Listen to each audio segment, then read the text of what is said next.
allegiance to the flag of the United States of America and to the republic for which it stands, one nation under God, indivisible, with liberty and justice for all.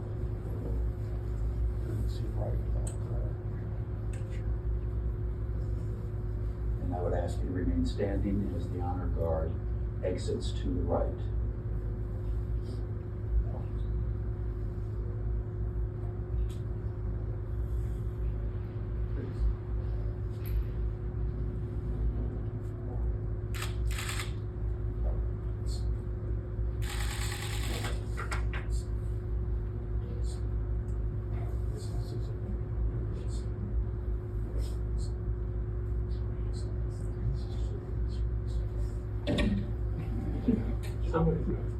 I'll find a seat.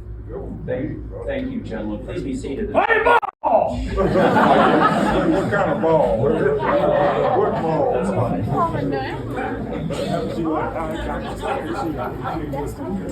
So, Coach Paul Mills was a longtime Baylor assistant under Scott Drew, and he took his first head coaching job at Oral Roberts, and he ran with it, and he transformed the Golden Eagles from Summit League bottom dwellers to undefeated champions over a 6-year span from 2017 to 2023, with NCAA tournament bids in 2 of the last 3 years, and he finished in the Sweet 16 in 1 of those years.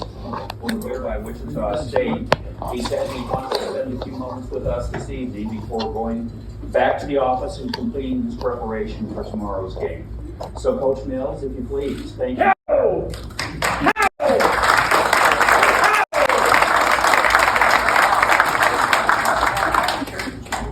All right, this is my kind of crowd. I greatly appreciate the invitation. Thank you, Dave. It's obviously an honor to be here listening to Dave talk about the Vietnam War. My father fought in the Vietnam War, and I remember we moved to Kansas. He became a pastor, and we moved to Kansas. And I was enamored with sports, took a church where he pastored in Gardner, Kansas. And I was enamored with sports, and I remember when I was about 3 years old, he brought home what we would call, having grown up in Houston, Texas, what we would call supper. He brought home a placemat, and it was a placemat of George Brett. And brought home this placemat, and I just became enamored with George Brett. My dad hated the cold, so he soon took a church in Houston, Texas. And wherever it was, I was your typical 4, 5, 6-year-old kid. I was enamored with whatever was going on at that time. So whether it was the Pittsburgh Pirates or the Pittsburgh Steelers or the Dallas Cowboys or the Houston Astros, I just became in love with whatever the sport was at that time, and just really found myself going head deep into the situation. Well, I didn't grow up, my father being a pastor. I grew up, when I first grew up, Michael Jordan was first coming on the scene, and I would ask my Mom, Michael Jordan, he's the greatest player right now in the NBA. He's better than Larry Bird, he's better than Magic Johnson, and he's got some new shoes out. And my mom would always tell me, she said, "What do they cost?" And I said, "They are $100. And she would say, "Can we eat them?" And I said, "No." She said, "Son, we can only buy things that we can eat.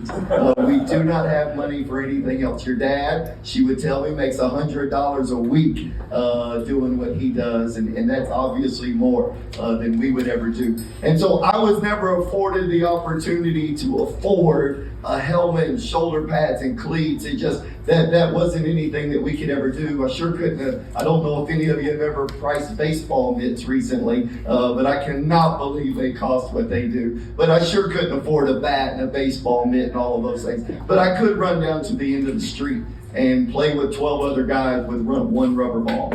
And I just became enamored. I think when you look, especially in Europe and in Africa, the sport of the poor is soccer. In America, it's basketball. And I was able to run down to the end of the street and play, and just really began to fall in love with the game, and became obsessed with it, to be honest with you. And in 2013, when this Wichita State Shockers made the Final Four, having been in the industry, you're kind of aware. But what happened during that is you begin to hear the stories about the 1964-65 team. And just again, to just study the history and to know what was going on there. To know, obviously, Dave, is Gloria here? Good to see you, Gloria. And to know the story of Dave and having him be in a situation where he was leaving that semester, I cannot believe of all the classes that you're required to take in college, Dave, from physics to history to English to everything, I cannot believe Nate Bowman was unable to pass a PE class. I can promise you that would not happen today. Our athletic director sitting back there, that is something that would have been fixed. But long story short, to lose Nate and then to have the number of guys, within a 60-mile radius who were representing Wichita and having a team that went to the Final Four, and to hear those stories, to be honest with you, is invigorating. It's inspiring, even all these years later. I had Yes, sir. Jamie Thompson. My teammate. All right. Jamie. Yes, sir. Jamie Thompson. Jamie was from Wichita. I know. Yeah. Jamie Thompson, bro. I will. I mean that for real. It's such an honor, right, to hear these stories. And Jamie Thompson, and to know all about this. I had an absolutely phenomenal high school coach who I dearly love. And I would walk in these situations where we would go in locker rooms and my coach, Walt Kaiser, would always say, leave it better than you found it. And before we left, we would have to pick up trash and we would have to do everything necessary. And I've always thought that is a wonderful thing. I ask our players every day, when we come in, let's leave better than when we first started. Let's leave better than we found it. We actually do that on the road. When we go into somebody's opposing locker room, we make sure that we leave it cleaner than what we did. And so in my mind, when I first got hired here at Wichita State, the very first thing I did was I talked to the players, and they said, we don't like the pool table in the middle. And I said, listen, if I lose my job in a week, I'm going to leave this place better than I found it. I'm going to get rid of that pool table. And it was one of those situations where you're constantly mindful about leaving it better than you found it. That 1964-65 team left it better than they found it. Just turned around, yeah. And for us right now, we are the beneficiaries of a path that so many others have created. And I thank you, Bob, for all your work in order to make sure that this kind of thing happens, that people are recognized, including Jamie Thompson and everybody who is involved here. But I can't tell you what an honor it is to represent Shocker basketball, but it is because we are simply the beneficiaries of a path that you paved. And I want you to know what we do to honor you is try to give our best efforts day in and day out. I will tell you, we will get there. I remind our athletic director that elevators don't get to the penthouse immediately. There are levels to this as you get there, and we're making the climb, and I appreciate all of your support. I thank you, but more importantly, I appreciate the path you paved and all that you've done in order to make Shocker basketball what it is today. Thank you.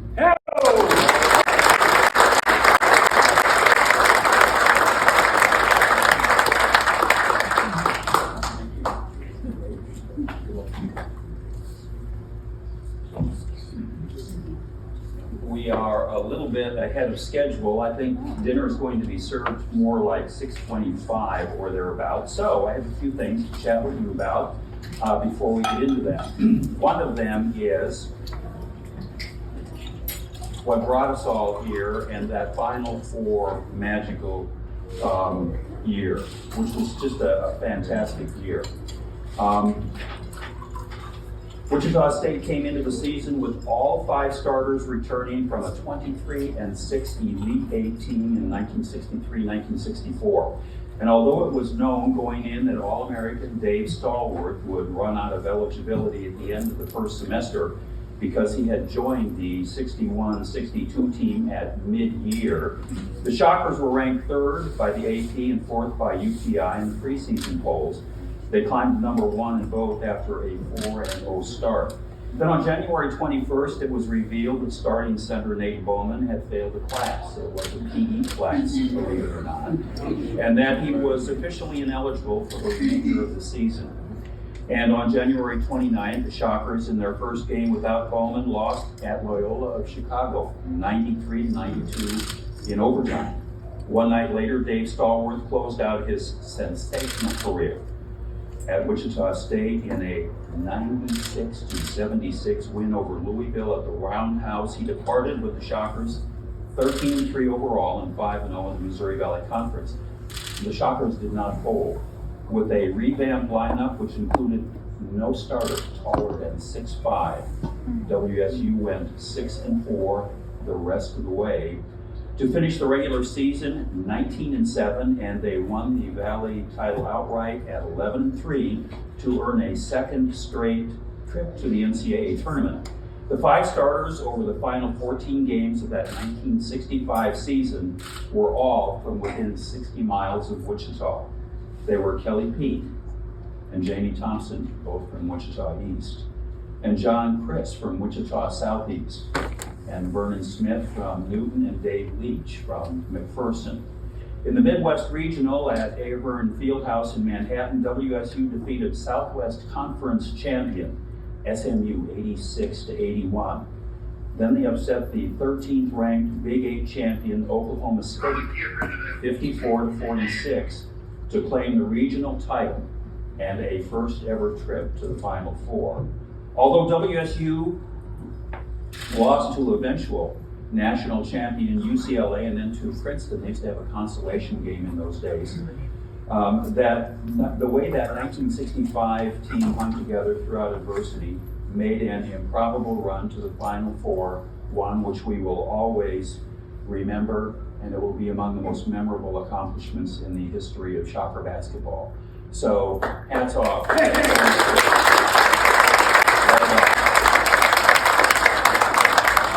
And then just a few little trivia questions about that era, and not sports, but just the time trivia questions. Who was president of the United States in 1965?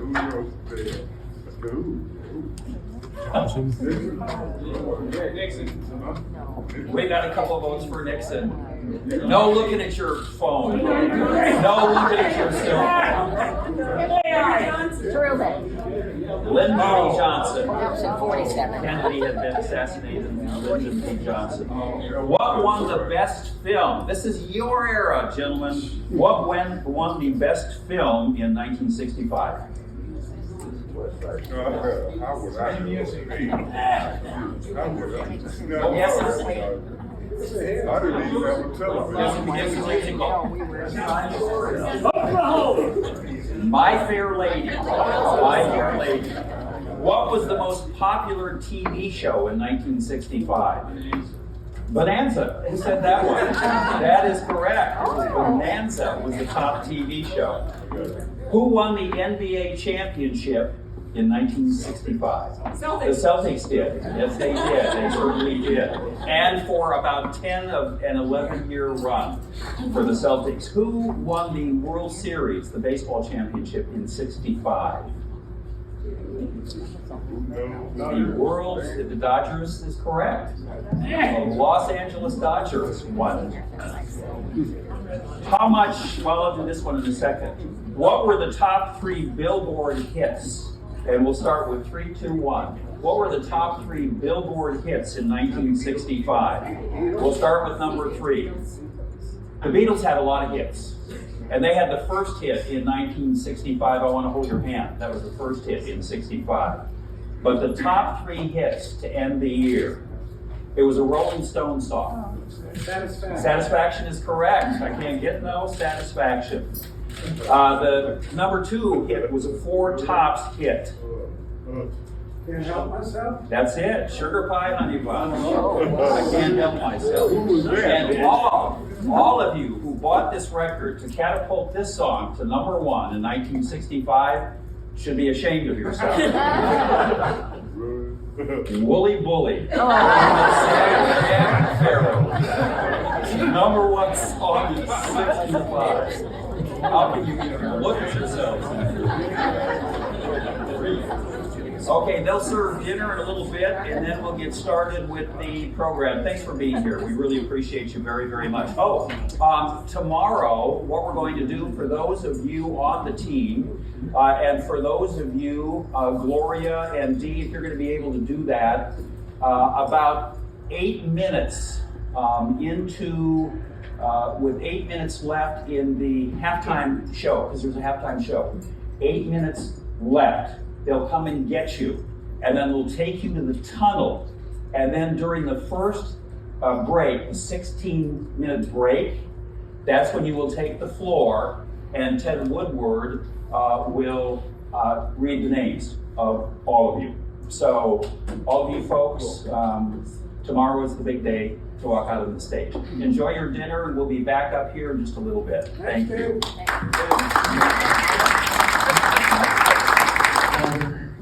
God, maker, sovereign ruler of the entire universe, we come to you because we are daily in need of your mercy and your grace and your wisdom and your love.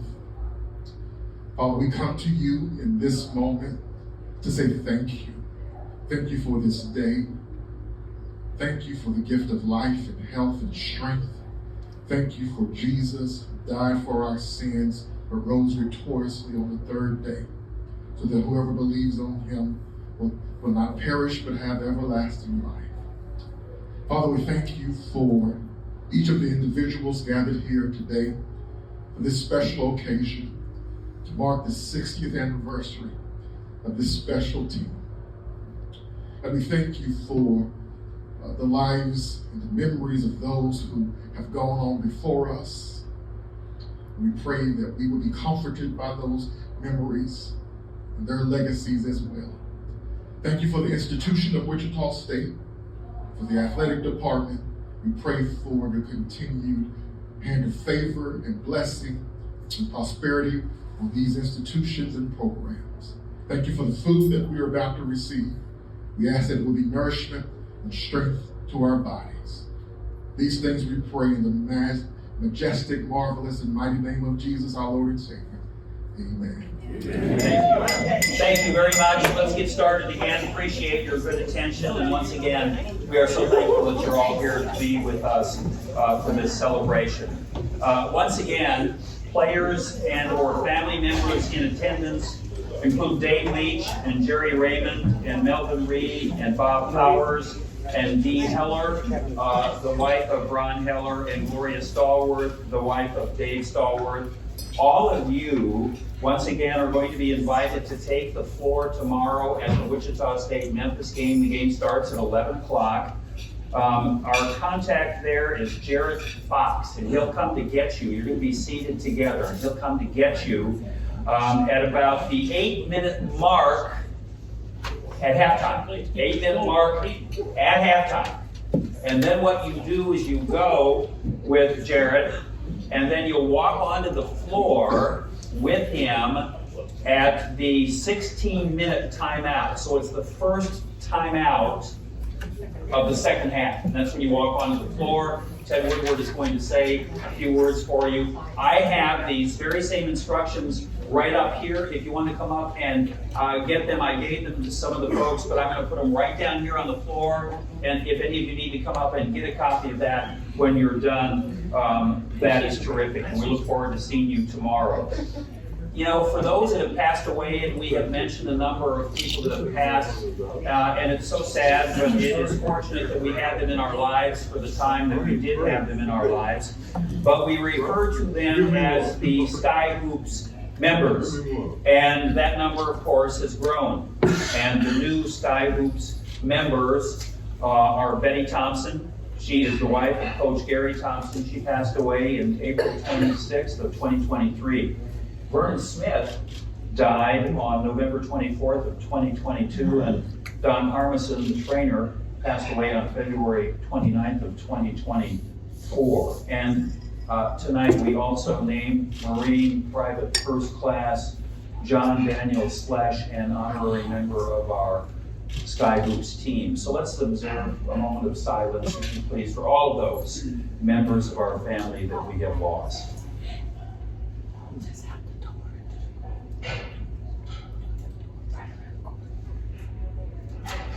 And thank you all very much. Now we're going to talk a little bit about Jeannie Gordon. On June 3rd of 2006, Jeannie Gordon and her daughter were hit by a pickup truck while biking east in Wichita by Town East. The accident killed Jeannie's 27-year-old daughter, Gabrielle, and paralyzed Jeannie from the shoulders down. Despite being confined to a wheelchair for the rest of her life, she never complained, ever. Although she could not use her hands, she discovered a new talent, and that was painting. And she used a special stick in her mouth to create artwork, which she often donated to raise money for local charities, never saved or took a penny of it herself. She was a huge fan of this Final Four team and a fan of all of you. So she painted a picture in honor of that Final Four team, and we have two of them up here, and here it is, and she did this, and she painted it with a stick in her mouth. It is signed by all of the members of the Final Four team. We have two of them. One of them we're going to give to her family this evening. And do you have that video or not? Could you play that video, if you please, and then we'll invite her daughter to come up and join us. Many of us know Jeannie Gordon and know her well. I have said for many, many years that she is the closest thing to a saint that I have ever known in my whole life. Her life changed after a terrible accident in 2006, and it left her a quadriplegic. She never painted before. Her challenges didn't stop her. She has an indomitable spirit. She learned to paint with a paintbrush in her mouth. She creates masterpiece after masterpiece. Her art is now shown worldwide. Jeannie, a few words if you'd share some with us, please. I would love to. Well, when Bob Powers first came to me with this idea, I was like so excited and honored, so honored to do this. So what we wanted to do was, and hopefully make this a very special memory for this group, the reunion. And I want to do this on behalf of all of the first Final Four team. I want to make that presentation in their behalf to you, Gerry, and the athletic department, and to Coach Marshall. So, go Wusha. There we go. Thanks, Jeannie.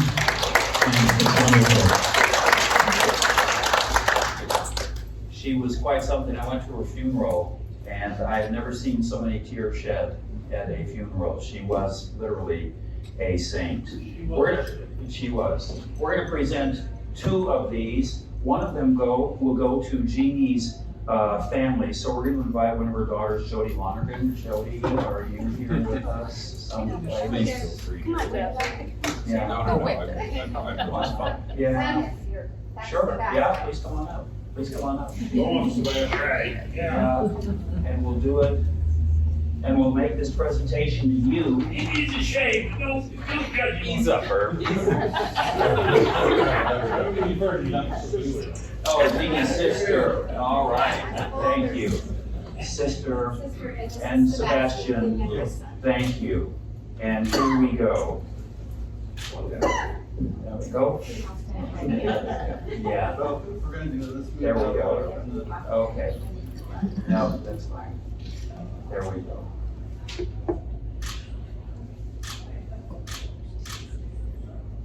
Thank you very much. Yes, sir. Yeah, thank you.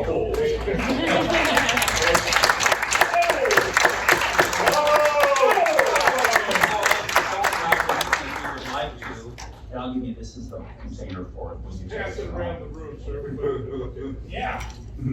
Hey, buddy.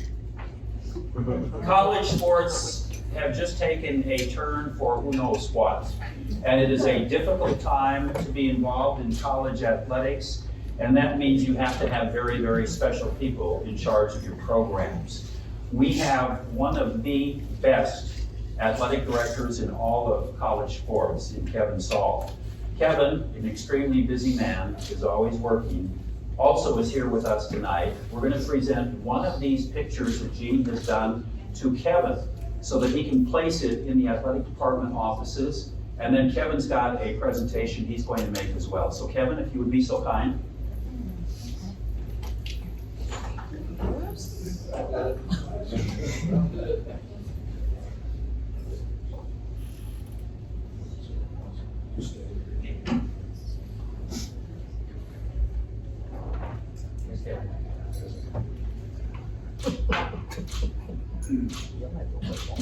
Thank you. And I'll put that here, and if you want to make your presentation, that's fine. Those are the offices. This guy's really good. Very special. All right. Yeah. Yeah, click it up. Check 1, 2. Thank you. This is very special to Gordon family. Thank you very much for sharing this with us. This will go in a very special place in Charles Koch Arena. Certainly open to ideas, but I think maybe walking into the executive suite or maybe a special spot in our men's basketball office would be a great place for this. So thank you very, very much for that. We stand on the shoulders of greatness. We do. And I think our young people that walk through our programs now, it's critically important for them to understand that they have an opportunity to do what they do because of the pathway that's been created by others. Coach Mills mentioned that, but gratitude is a huge part of our program. And I am humbled tonight because as I get an opportunity as a Kansas kid to come back to the state of Kansas and lead a very special athletics program at Wichita State, we're sitting in a room that is the start, the foundation of NCAA basketball tournament at Wichita State. And that is very humbling, and it is an honor to be with you tonight. So Bob, thank you so much for organizing, and thank you so much for the opportunity to be with you. But you all started it, and it's humbling to be a part of it. 50 years, I believe, between this Final Four and the 2013 Final Four. I can promise you I will not be here if it's 50 years from 2013. And we certainly aspire to a much shorter time period than that. I do want to make a special presentation. I'm actually going to call Judge Dahl back up to the stage. He is no stranger to presentations. Here I will, as he's walking up, I will share that for those of you that don't know, Judge Dahl was presented with an honorary doctorate by Wichita State. So the list of letters behind his name is becoming lengthier and lengthier. He was honored at the December commencement, and we honored him as program at Wichita State. We're sitting in a room that is the start, the foundation of NCAA basketball tournament at Wichita State. And that is very humbling, and it is an honor to be with you tonight. So Bob, thank you so much for organizing, and thank you so much for the opportunity to be with you. But you all started it, and it's humbling to be a part of it. 50 years, I believe, between this Final Four and the 2013 Final Four. I can promise you I will not be here if it's 50 years from 2013. And we certainly aspire to a much shorter time period than that. I do want to make a special presentation. I'm actually going to call Judge Dahl back up to the stage. He is no stranger to presentations. Here I will, as he's walking up, I will share that for those of you that don't know, Judge Dahl was presented with an honorary doctorate by Wichita State. So the list of letters behind his name is becoming lengthier and lengthier. He was honored at the December commencement, and we honored him at the home basketball game as well. And so we are privileged and honored to honor he and Mike Kennedy tonight. And Mike is unable to be with us because he's attending his granddaughter's track meet in Tulsa today, which is, we would all hope that he would be doing just that. So, but we want to, first, before we present, I want to welcome to the stage Hamid Holt, who has some gifts that we are going to present. Dave Stallworth's son, and Hamid, thank you so much. And Ms. Stallworth, thank you so much for being a part of this. And so as we present Dave, I'd like to officially say that the 64-65 Final Four team would like to present you and Mike in his absence with these gifts, and thank you and Mike for all the years that you've supported this team, that you've supported Shocker Nation, that you've supported all of us. A lot of folks are connected to Shocker basketball because of Mike Kennedy and Dave Dahl. Incredibly important. So Dave, if we can request that you read the inscription on the item that you're being handed right now. And then we've got a letter there. Nice. And then we've got a gift, another gift, that if you wouldn't mind reading the inscription from this group. Okay, it says, time has a way of catching up. Dave Dahl and Mike Kennedy from 1964-65 Final Four team. Few teams enjoy the years together as our team. Few broadcasters even less. Time is a way of catching up. We believe this is our time to thank you for all the years, and thank you. We are not all here today. You should know we are all here in spirit. You have been a true blessing to our team and the sports community in Wichita, Kansas. Thank you for all the years. And it's signed by all of the people here on the Final Four team and Gloria and Dee. Thank you very much. This is very meaningful.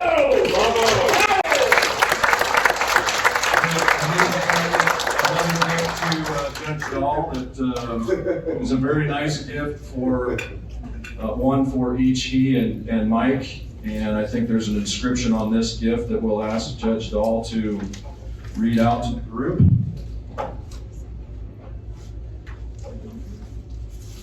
Oh my goodness. It's a beautiful clock. And it says, Wichita State University 64-65 Final Four team for all the years. Dave Dahl. Always remember from whence you came, Jimmy V. And it's a beautiful clock. Thank you. Thank you all.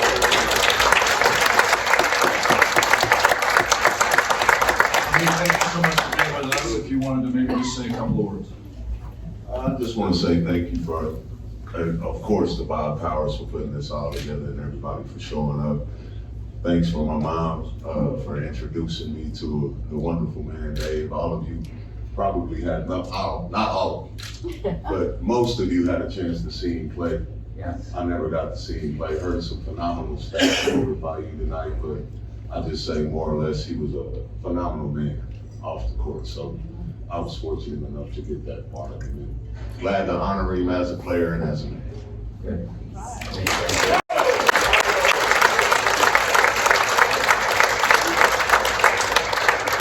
you very much. If you want to take Leave this up.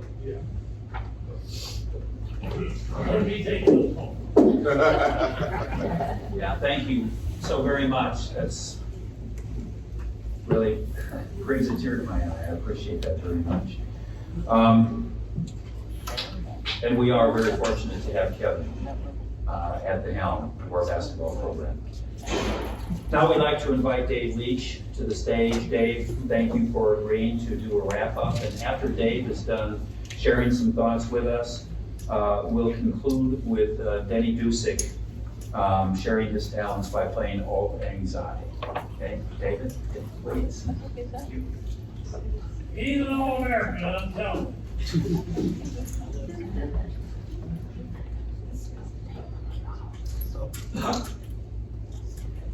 Can you take the clock, Dave, as judge? I retired. Oh. Make sure that I got that for you. I'm reminded, looking around the room. I think it's on.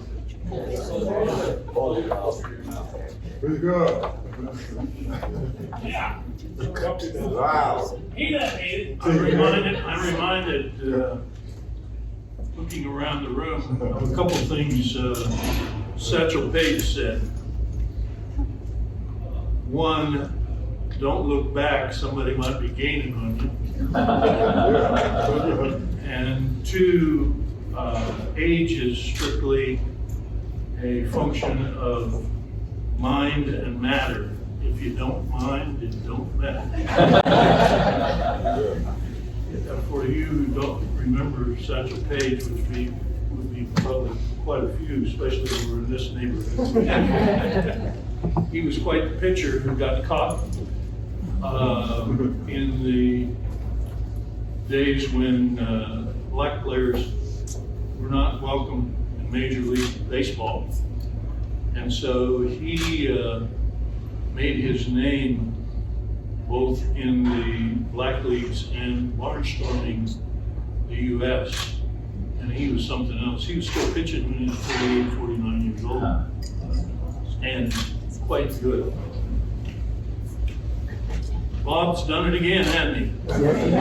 Yeah. I don't know if he's ever run out of gas, but you probably ought to check his tank here pretty quick.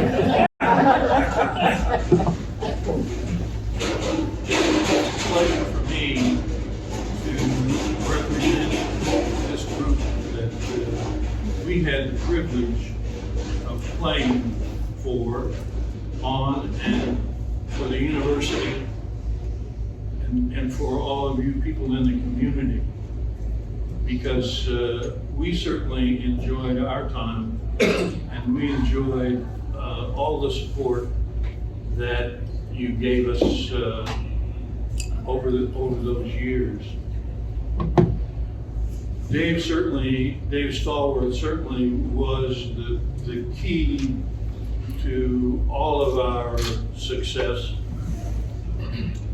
Nate, you would have laughed if you would have seen Nate run up and down the floor when he first came to Wichita, because he was all arms and legs, and the ball was flying all over the place. And then he became a New York Knick on a championship team. So we were blessed to have those two fellas as our core, and then the rest of us just tried to fill in. I told Ralph once that I was glad he had the good sense to put me on the opposite side of the floor from Dave, because Dave was a passer more than a shooter. He would pass anytime. And so when he would drive in, I'd go hide in the corner, and he was very good about throwing me the ball, and once in a while I could make it. But we had a great group, and it was and is a privilege to come back and see all of you, see Gloria, who's carried on. I told her I wanted to see those grandkids, because when we put the flag up for the statue, one of them came and helped us pull the flag up.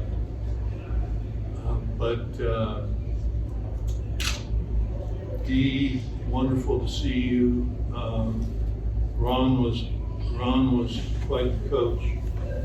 I've talked to Duela Smith, Vern's wife, and talked to Larry Nazic, who always reminds us that he's 87 now. Because he was 24 when he came. He was a little like Ron, who had played ball in the city leagues and not in high school. And he had a job at one of the steel mills, came and became a nice backup for Nate, and he was the guy who scored that winning hoop against Arizona State. I'll take credit for the assist on that one. But it's great to see you. Great to have you come out. Bob's done wonderful things both in the community and for us as a team. So we thank him, but most of all, we thank you for all your support over the years and appreciate you coming out tonight. Thanks.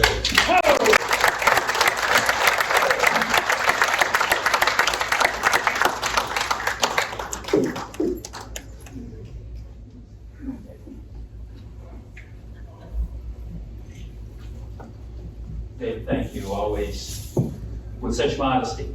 Also, that's quite something.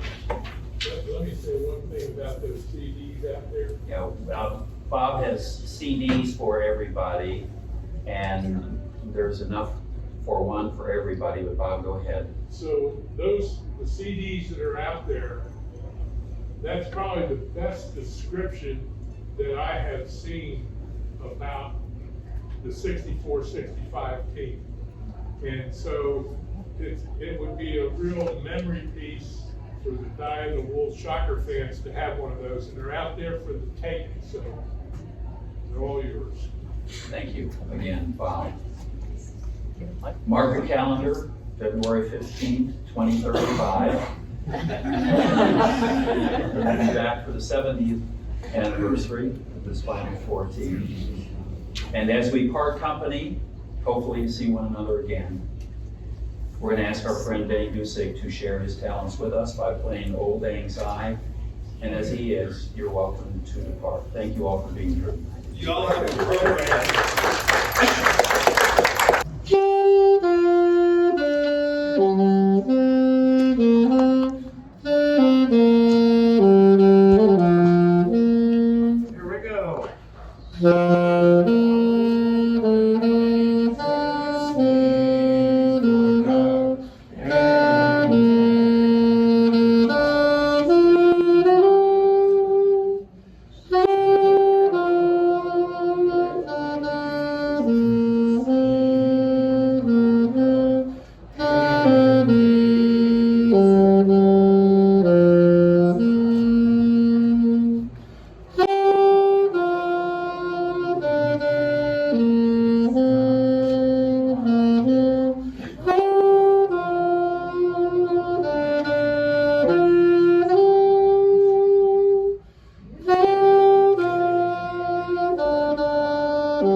Scored only 2 points that night against Arizona State, but they came on a 10-foot jump shot with 5 seconds left in overtime to win the game. On March 13th of 1964, after Creighton had cut WSU's 15-point lead to just 3 late in the first round game of the NCAA tournament, Nosage scored 3 straight baskets and then after a couple of Creighton free throws, scored again to restore the lead to 9 points with 4 minutes to go. Larry returned to Pennsylvania after graduating from WSU. He went back to work in the steel mill, but he had such potential that they elevated him to a manager of the steel mill, and that's where he worked and retired from after an extremely successful career, in that profession. Bob Powers. Divide this in half. I've seen this, divide it in half. Bob was a 6'8", 225-pound sophomore from Washington, Pennsylvania. He played on the 64-65 team, but after the season, he made the difficult decision to leave the team to concentrate on his studies. Gerry Thompson nevertheless kept him on scholarship, which helped create in Bob a lifetime of giving and kindness.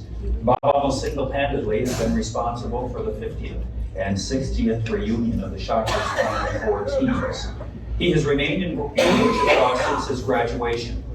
He worked for 10 years building halfway houses for the mentally challenged and emotionally disturbed members of our society. And then he embarked on a successful career in the financial services industry. I think we all ought to stand up for this one. Come on. In honor of Bob. Please.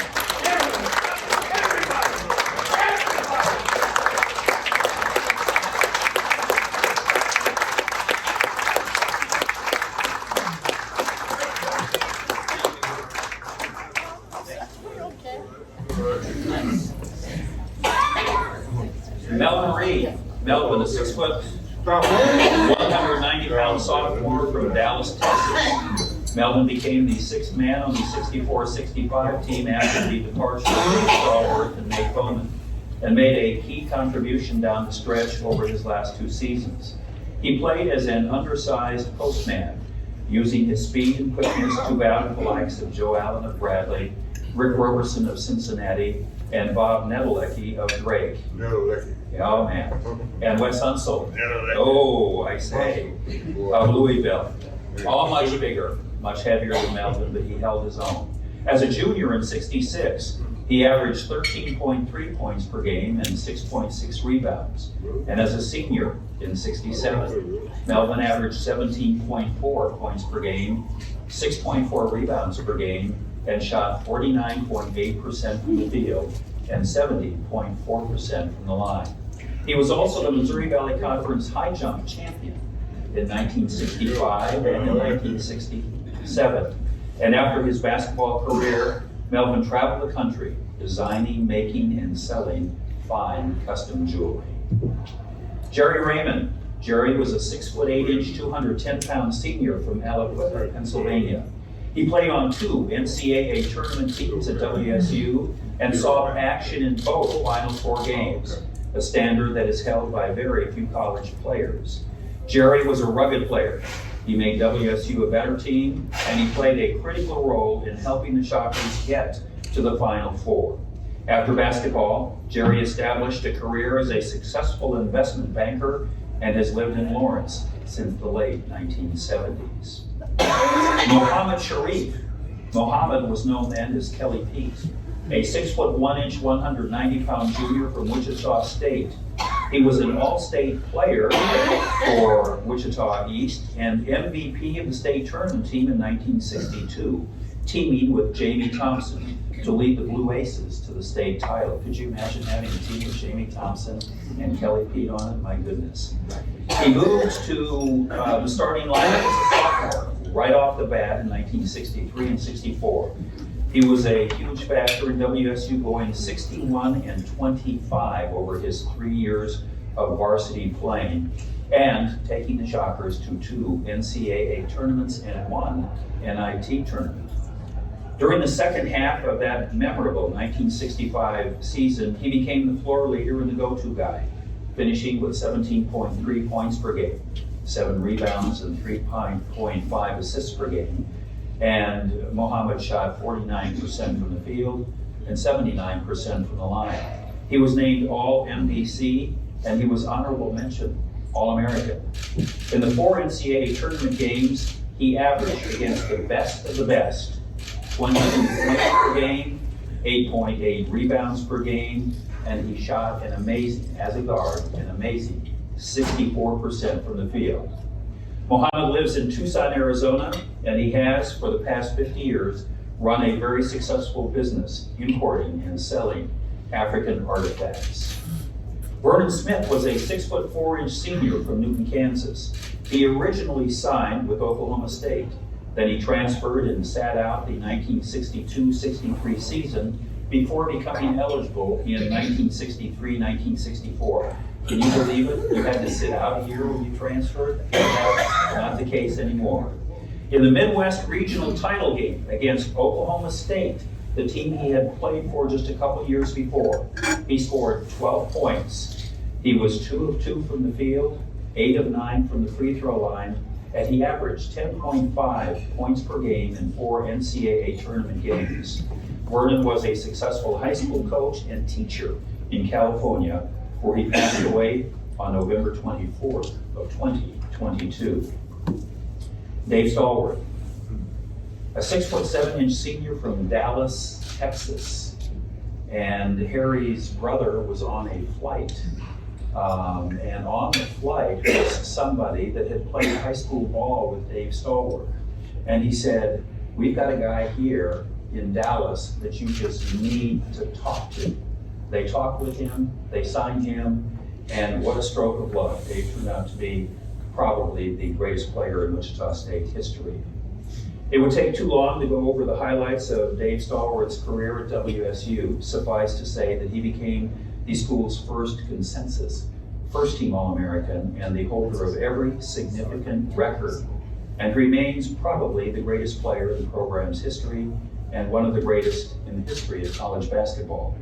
He averaged 24.2 points per game when there wasn't such a thing as a three-point shot, 10.5 rebounds, and 4.9 assists in over 80 career games. He shot 53% from the field, almost 76% from the line. His school record 46 points came in an upset of top-ranked Cincinnati in the 62-63 season. And once again, he scores 46 points against the Cincinnati team, whose opponents averaged 53 points per game as a team, and the Rays scored 46 against them. After averaging 13 points per game in his first 2 NBA seasons, he suffered what was diagnosed as a heart attack, and he missed 2 full years. I think it was misdiagnosed is what we think it was. But he came back to play for 5 more years, and he was a key 6th man on the Knicks' 1970 NBA championship. I remember Willis Reed was hobbled during that time, and he came out to help the Knicks win that championship. Both Dave and Nate Bowman did a fantastic job in that ball game. But Dave was much more than just statistics. He was a soft-spoken, gentle, and thoughtful human being. Dave always had a kind word for everyone, which is just one of the many reasons he was so successful in his management position at Boeing after his basketball career ended. Dave had a smile like no other, and only a good and gracious God could have created this wonderful human being. Jamie Thompson. Jamie was a 6'4", 190-pound sophomore from Wichita East, where he was an all-state basketball player in 1973. As a sophomore at WSU, Jamie saw limited playing time at the beginning of the 64-65 season. But when Dave Stallworth ran out of eligibility at the end of that first semester, Gerry Thompson gave Jamie the opportunity to make his first start against St. Louis, and he responded with 24 points and 14 rebounds. Over the last 14 games of that season, Jamie averaged almost 20 points per game and finished the season at 12.6 points per game, 5.2 rebounds, shooting 50% from the field and 81.7% from the free throw line. In the 4 NCAA tournament games, Jamie averaged against the best 19.5 points per game, including 36 points in the semifinal game against the national champion, UCLA. In 1965-66, during his junior season, Jamie made all 9 of his field goals and all 10 of his free throws, 28 points without missing a shot, to lead the Shockers to a 100-94 upset of second-ranked Michigan led by All-American Cassie Russell. And Jamie was an even better golfer than he was a basketball player. For much of his adult life, he lived in Las Vegas, where he was paired with professional golfers to help sharpen their games. Jamie died in 2006 at the age of 60. Nate Bowman. Nate was a 6'10", 230-pound senior from Fort Worth, Texas. He was first team All MVC in 1964 when he averaged 12.8 points and 8.9 rebounds, shooting 50% from the field. And he was averaging 12.4 points and 8.6 rebounds and shooting 51.4% from the field through the first 14 games when he lost his eligibility in the middle of the 65 season. Nate played 5 seasons in the NBA with the Chicago Bulls, the New York Knicks, the Buffalo Braves, and won in 1970 when he backed up Willis Reed as a center for the NBA champion New York Knicks. After Nate's playing career, you may have seen him in a number of ads. He also worked for some of the top Hollywood stars in security. In February of 1981, Nate was working for Natalie Cole when the two were trapped on the 26th floor of a Las Vegas hotel in a fire. Both thought they were going to die, but almost miraculously, 2 firemen finally reached them and evacuated them. The last 2 people out of the fire, which killed 8 and seriously injured 253 others. Nate suffered severe lung damage as a result of that fire, which it was believed contributed to his premature death of cardiac arrest at the age of 41 in December of 1984. Al Trope. That final year, Al Trope was a 6'7", 190-pound sophomore from Hubbard, Ohio. For the 1965 team, he appeared in both Final Four games. Al's tenaciousness and intelligence carried over into his life after basketball, and both he and his wife have had successful careers in the furniture business and have lived in Northern California, the Virgin Islands, Colorado, and now Hollywood, South Carolina, where they both enjoy a very prosperous retirement. Manny Zafiro. Manny was a 5'11", 160-pound senior from New York City. He lived near Bradenton, Florida most of his adult life and became very involved in the sport of tennis, where he was a coach and a consultant. He was the athletic director at Bradenton Prep and coached the girls' tennis team to a state championship in 2007. His son Jason won 104 matches in a 4-year collegiate tennis career at Arizona and Florida State. Manny also returned to his basketball roots as the public address announcer for the State College of Florida home games. So those are the members and the family of the 1964-1965 Final Four team. Let's have a round of applause.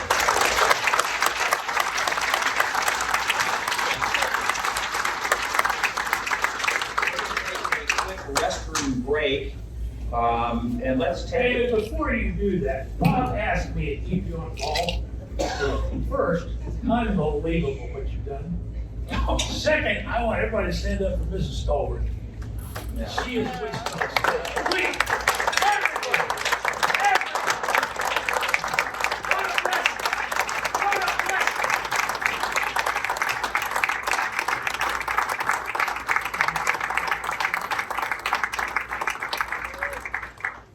thank you for so I much. got 2 or 3 more for you now.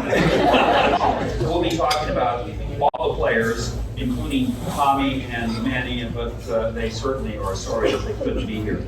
There is a book at each of the tables, and it is about Dave Stallworth, and it was written by Bob Powers and Robert Blyton. And Robert was supposed to be here, and he wrenched his back today, so he couldn't be here.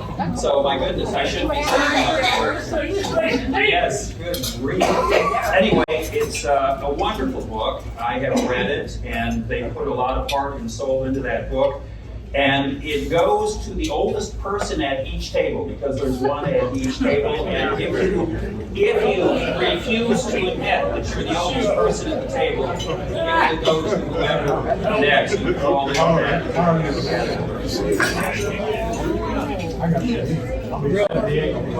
After to say tonight's celebration was planned and underwritten and made possible by Bob Powers because of his dedication for Shocker sports and his love of all of his teammates. Let's express our appreciation.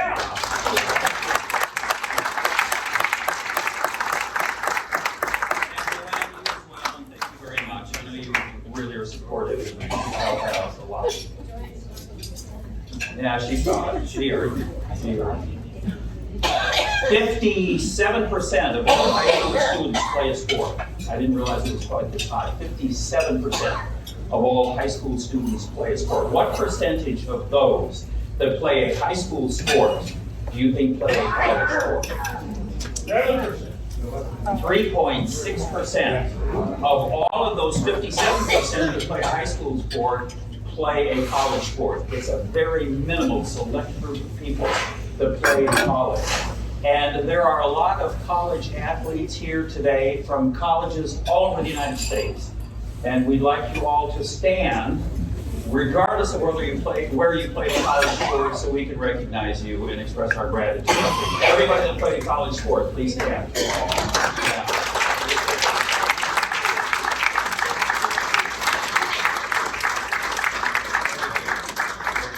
Thank you. So now we are going to get into the individual profiles, and it's all 22 of the people associated with that Final Four team. Gerry Thompson was the head coach on that Final Four team. His first year in that role, he inherited a bunch of very good players. He had served as an assistant to Ralph Miller for the previous 7 years. Gerry became the Shockers head coach just prior to the 64-65 season when Ralph went to Iowa. And he remained at the Shocker helm as the head basketball coach through 1970-71, so he was there for 7 years. He won 93 games along the way. And after basketball, like many of you, he became very successful. And he was a successful Pizza Hut franchisee. Gerry passed away in 2010 at the age of 78. Verlin Anderson, we knew him as Andy, was a first-year WSU assistant coach in the 64-65. He came to Wichita State as a student athlete in the fall of 1951 from McPherson High School. And he was quite the athlete. He was all-state in basketball. He was also all-state in football. And he was all-state as a track performer as well. He had a number of coaching jobs, and then he was asked to join the WSU staff with his college teammate, Gerry Thompson. And he remained on the staff for 6 years through the 1969-1970 season. At that time, he was also the head baseball coach for 6 years. And he died at the age of 60 in 1994. And then Ron Heller. Ron was an assistant varsity and head freshman coach in the 1964-1965 season. That was his first year on the staff. He was an All-MVC honoree in 1961 when he averaged 17.4 points per game and 10.3 rebounds per game. He never played high school basketball.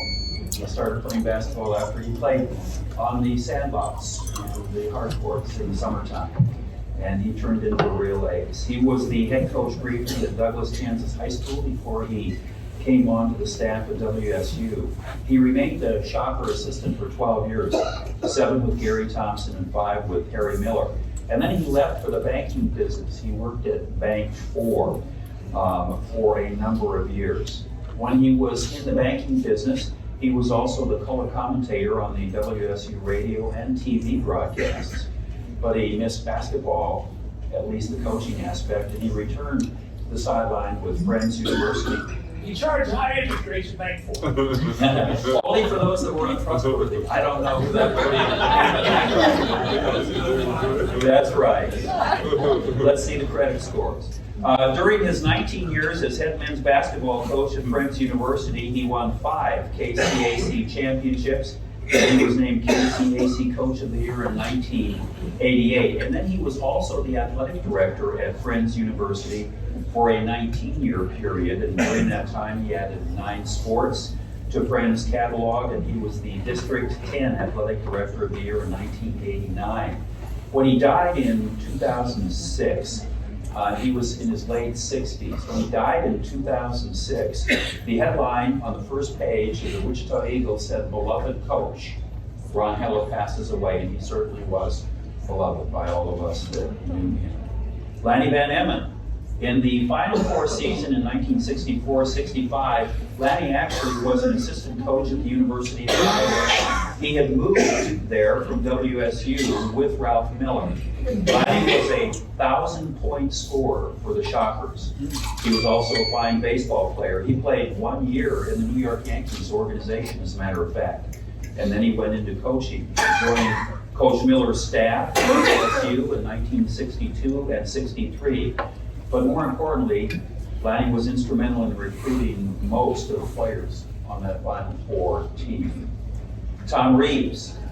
Tom was the trainer on that Final Four team. He became the head trainer immediately after graduation from college. So at the age of just 24, in 1964-65, he was already in his third year as the WSU head trainer. On October 2nd of 1970, a horrible day in all our lives, Tom was on board the Shocker charter flight that crashed near Loveland Pass in Colorado. Tom initially survived the crash, and despite being horribly burned, he was able to lead the other survivors down the mountain to the highway where they received help. He was hospitalized and died a short time later. Tom was only 30 years old when he passed away. Tom Reeves, who spent his entire career taking care of our Shocker heroes, helped save the lives of many Shockers on that worst of days in Colorado. And he died, quite probably, the greatest hero of us all. Chuck Brodsky. Chuck was the basketball team manager and a Shocker baseball letterman in 1965, the first time that Wichita State had fielded a baseball team in 3 years. He became a longtime educator and a coach in Ohio. He kept his hand in sports as the chief statistician for the NBA's Cleveland Cavaliers, a position he held from the time of the inception of the Cavaliers for over 45 years. And in 2024, he was inducted into the Cavaliers Wall of Fame. Don Harmison. Don was the manager on the Final Four team. He was a Shocker baseball letterman in 1964 and in 1965 as an outfielder. He was a longtime teacher and coach and began his career in California after graduation. He then returned to the Wichita area to become the head football and baseball coach at Campus High School, and he enjoyed success there. Don passed away on February 29th of 2024. John Chris, who wanted to be here this evening, but there was an illness in his family and he sends his regrets. He was a 5'10" 165-pound junior from Wichita Southeast. He was an all-city standout before signing with WSU. He was a key reserve on the 64-65 team until Dave Stallworth and Nate Bowman were lost at mid-year. Then he became a starter, and he finished the season averaging 6.8 points per game, and he made 28 of 30 free throws for 96.7% from the free throw line. He then became a head coach at his alma mater at Southeast High School for one season. He was 17-7, and he led his team to the state tournament. He coached in the junior college ranks successfully for a number of years, and then he left to go into business. And he served in a management position with Belcher Cartage in Kansas City. They're a heavy-duty equipment and crane company. And after his retirement, he still had the energy that a lot of you still have, and he ran several retail stores in the Kansas City area. Gerald Davis was a 6'9", 185-pound junior from Brooklyn, New York. On December 5th of 1964, his basket provided the Shockers with their 109th and 110th points against Long Beach State, tying the record for the most points scored in the game by a Shocker team up to that time. Moments later, he scored again to break the scoring record, as WSU went on to win 114-78. Very few people play in a Final Four game, Fewer yet score a basket in a Final Four game. Gerry certainly did that. He saw action in 3 of the 4 NCAA tournament games, scoring 2 points against both UCLA and Princeton in the Final Four. And after his basketball career, he returned to New York City and spent the rest of his life as a police officer, from where he retired healthy and happy. Dave Leach. Dave is here with us this evening. Dave, This is hello. bad. Here we go. Dave was 6'5", 210-pound senior from McPherson, Kansas. He moved into the starting lineup as a junior and averaged 9 points and 5 rebounds for the 1964 NCAA tournament team. As a senior co-captain, he became one of the team's most important leaders, especially after the departure of Dave Stallworth and Nate Bowman, and earned all Missouri Valley Conference honors, averaging 12.3 points, 5.3 rebounds, 3.2 assists, and shooting 46.5% from the field. He played center at just 6'5" tall. And in 4 NCAA tournament games against the taller centers, he averaged 11 points and almost 6 rebounds a game, including a 12-point, including a double-double, a 12-point, 10-rebound effort against the eventual national champion UCLA in the semifinals. Dave was a true student athlete. He was both student body president and senior class president at WSU. He was an academic All-American as a senior, and he completed his bachelor's degree in 1965 and his master's degree in 1968 from WSU. He went into coaching following graduation. He served successful stints at Southeast High School, where he went 57-8 in 3 years, and at Burlington Junior College in Iowa before joining Ralph Miller's school at Oregon State. He served in as assistant there for 10 years and then became the head coach at Boise State for a handful of years. He retired from coaching and became a very, very successful financial planner for 2 decades. Tommy Newman was a 6', 165-pound sophomore from Fort Worth, Texas. He was known for his speed and quickness coming out of high school, but unfortunately he suffered a knee injury prior to the 64-65 season, and it curtailed his career significantly. Tommy went into coaching while still at WSU, and he began a legendary high school coaching career when he moved to his native Texas in 1970. After leading 5 straight teams to the state playoffs, he was hired as an assistant coach at Baylor, and he served in that role for 5 years. He then returned to the Texas high school ranks for another 13 seasons, and over his 18 years as a high school coach, he produced 11 district champions. Tommy's 1996 team at U.S. Trinity went 32-4. They were ranked number 1 in the state of Texas, and then finished as the 5A runner-up. Tommy was inducted into the Texas High School Basketball Hall of Fame in 2000. Larry Nasich was a 6'7", 190-pound senior from McKeesport, Pennsylvania. We got a lot of really good players out of the Pennsylvania area. On December 17th of 1962, WSU knocked off 4th-ranked Arizona State, 92-90 in overtime, handing the Sun Devils their first loss of the season.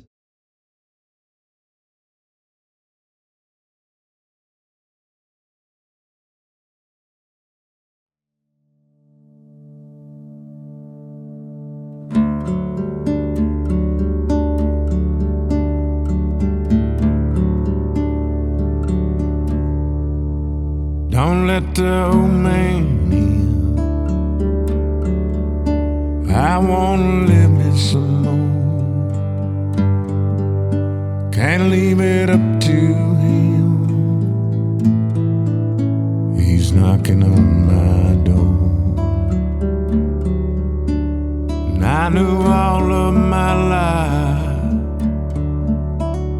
that someday it would end.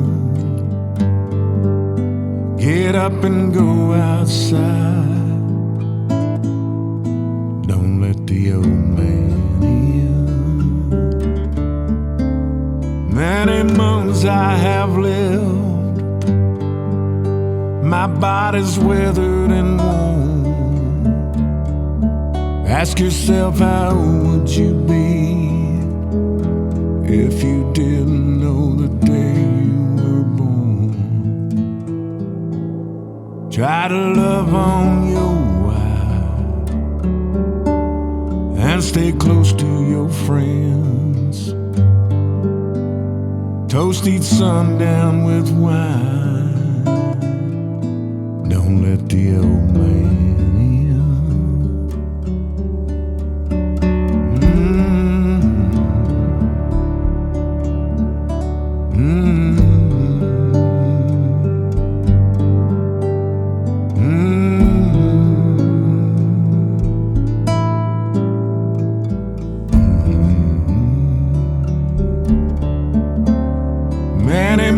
I have lived. My body's withered and worn. Ask yourself, how would you be if you didn't know the day you were born? When he rides up on his horse and you feel that cold, bitter wind,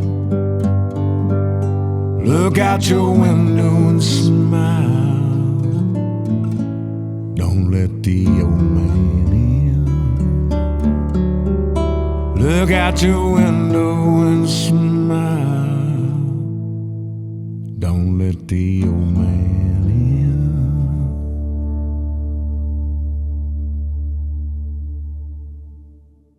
If I should stay,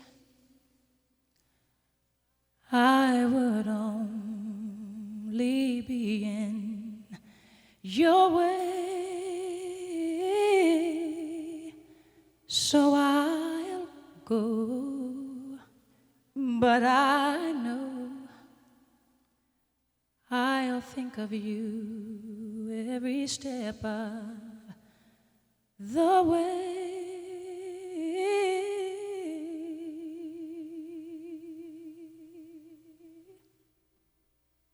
And I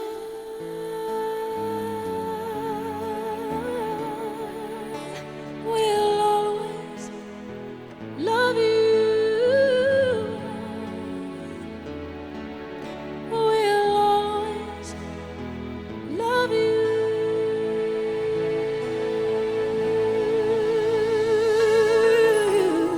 You, my darling, you.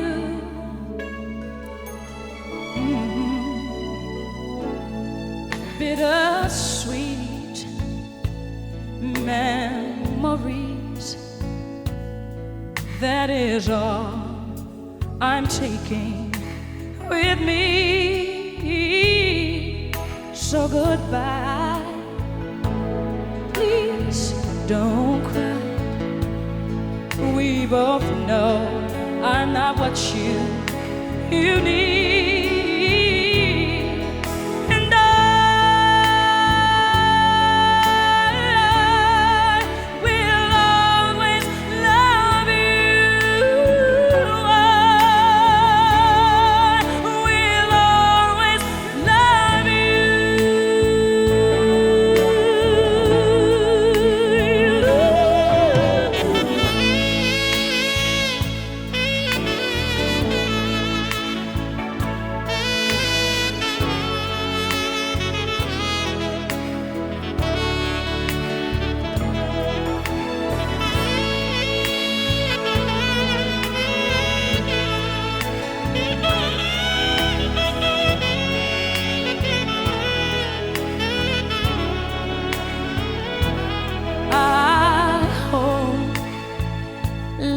Treat you kind, and I hope you have all you dreamed of,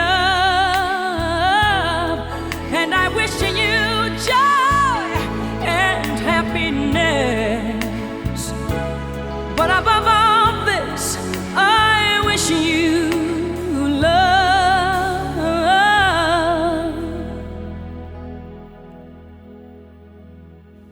And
At this time, we are going to begin our presentation of the 1964-65 Final Four Wichita State team. This group, or at least most of this group, got together on the occasion of the 46th anniversary of that occasion, and while they were here, Jim Kobe of the NBC affiliate here, KSNW, did a video presentation. It included some interviews and highlights and so forth. So to kind of set the scene and lead us into the rest of tonight's program, let's take another look at that video put together by Jim Kobe. 46 years later, they are still a team. We had a special group, a group that liked each other, that shared the ball, that did all the things the team's supposed to do. One of those things is to know where you're at in the game. In November, Coach Gerry Thompson died. The time had come to gather, even if a 50th reunion is only 4 years away. The coaches are gone now, and 2 players are gone. A couple players are pretty sick, and so we wanted to do this. They may have one for the 50th. But this is now a chance to hear about today. What we call the Shocker family. And tell stories about yesterday with one central theme. They didn't televise it. It wasn't March Madness. But they did call it the Final Four. Back in 1965, it was a 23-team tournament. The Shockers started in Manhattan, where they beat SMU and Oklahoma State to earn the trip to Portland. Now keep in mind, this was a team without its stars. Dave Stallworth and Nate Bowman did not play second semester. So the Shockers started 5 players from area high schools in the Final Four against John Wooden's UCLA Bruins. Dave Leach is from McPherson. I'm from Newton. And Kelly, Pete, Muhammad now, and Johnny Chris, and Jamie Thompson were from Wichita. Jamie Thompson scored 36 points, but the Shockers were beaten 108-89 by the Gail Goodrich-led Bruins. The third-place game against Princeton was worse. Bill Bradley's amazing performance in this consolation contest wins him an individual scoring record of 58 points. People ask me who guarded him. I say, obviously nobody guarded him that night. It was disappointing. It was bittersweet at the time, but it's not now, 45 years later. We were David against Goliath the whole second half of the season, and beat many, many teams that had far more talent than we did, and it was just all teamwork and coaching. Things to inspire future generations of Shockers. It's been 46 years, and George Mason, Butler, they've proven that it can happen. It's really special. Jim Kobe, KSN Sports, Wichita.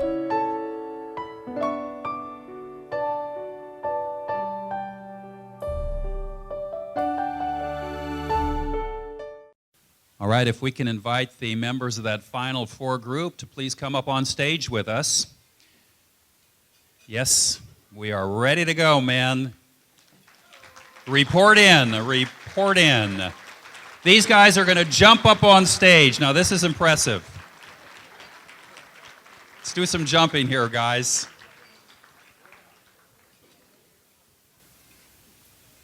To get us started, I'm going to introduce Mike Kennedy. He's going to give the background of that magical season. Mike Kennedy, the voice of the Shockers for the past 35 years, has not missed one basketball game in 35 years.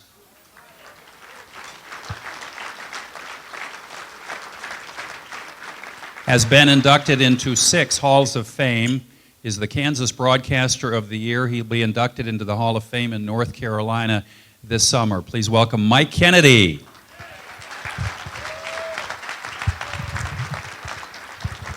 Thank you. I want to say just real quickly, I was a junior in high school in that 64-65 season here in Wichita. My parents didn't have season tickets, but I did get to see a couple of games at home that year, including Dave's final game against Louisville.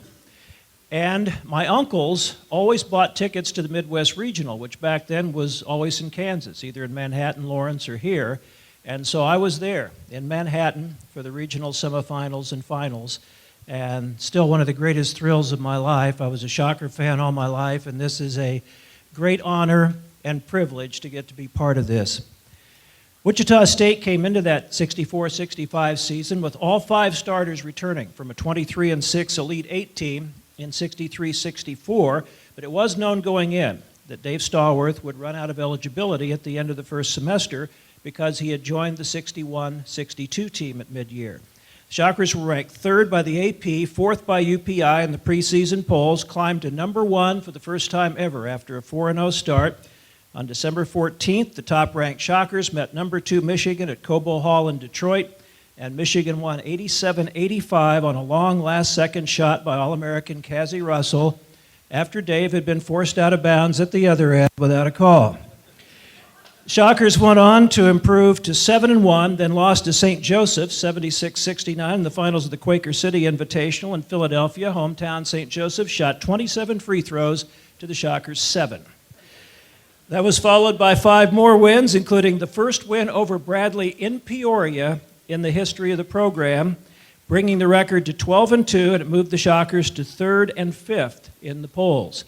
And then came the news on January 21st that starting center Nate Bowman had failed anatomy and that he was officially ineligible for the remainder of the season.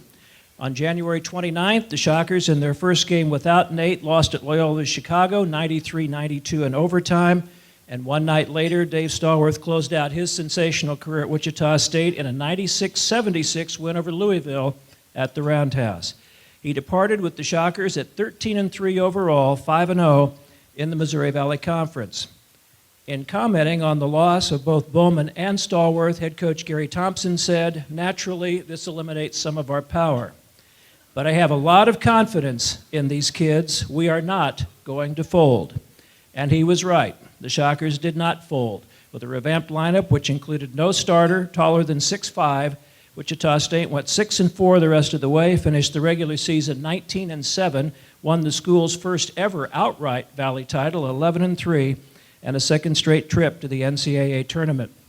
As you saw mentioned in the video, all 5 starters over that final portion of the season were within 60 miles of Wichita. Kelly Pete and Jamie Thompson from Wichita East, John Criss from Southeast, Vernon Smith from Newton, and Dave Leach from McPherson. In the regional semifinals, the Shockers beat SMU, and then in one of the most amazing and complete performances in the history of Wichita State basketball, they beat 13th-ranked Oklahoma State, the Big 8 champion, in the regional finals, and beat Hank Iba, the master of control basketball, crisp passing, at his own game. Played Oklahoma State's game and beat them at it.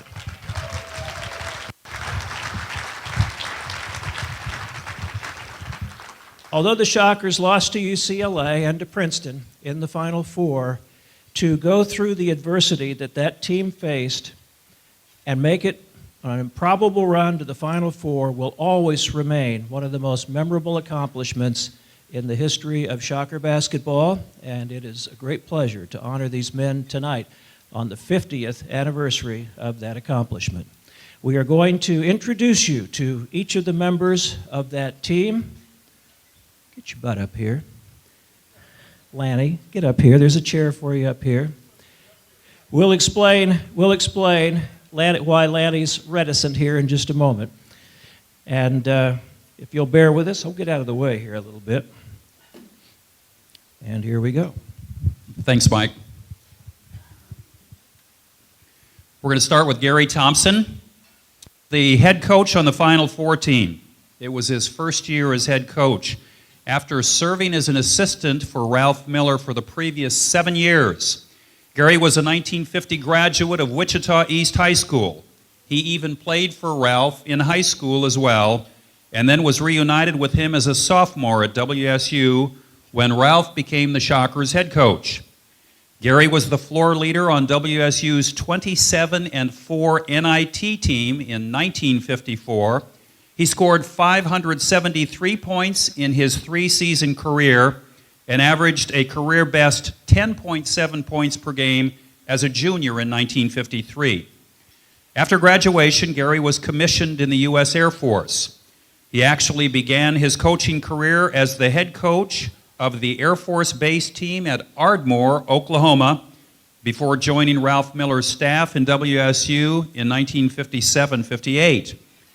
Gerry became the Shockers head coach prior to the 64-65 season when Ralph left to accept the head coaching position in Iowa, And Gerry remained the head coach at WSU for 7 years, through 1970-71, winning 93 games along the way.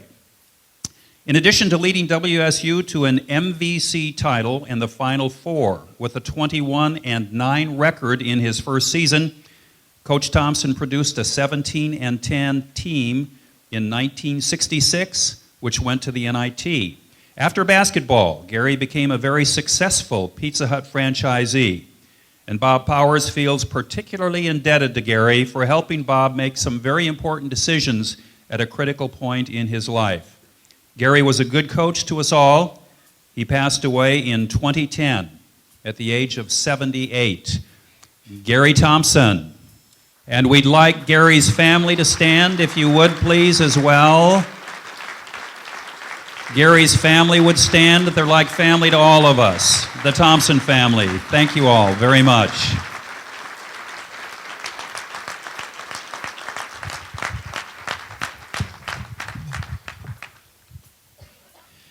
Verlin, Andy Anderson, was in his first year as an assistant at Wichita State in the 64-65 season.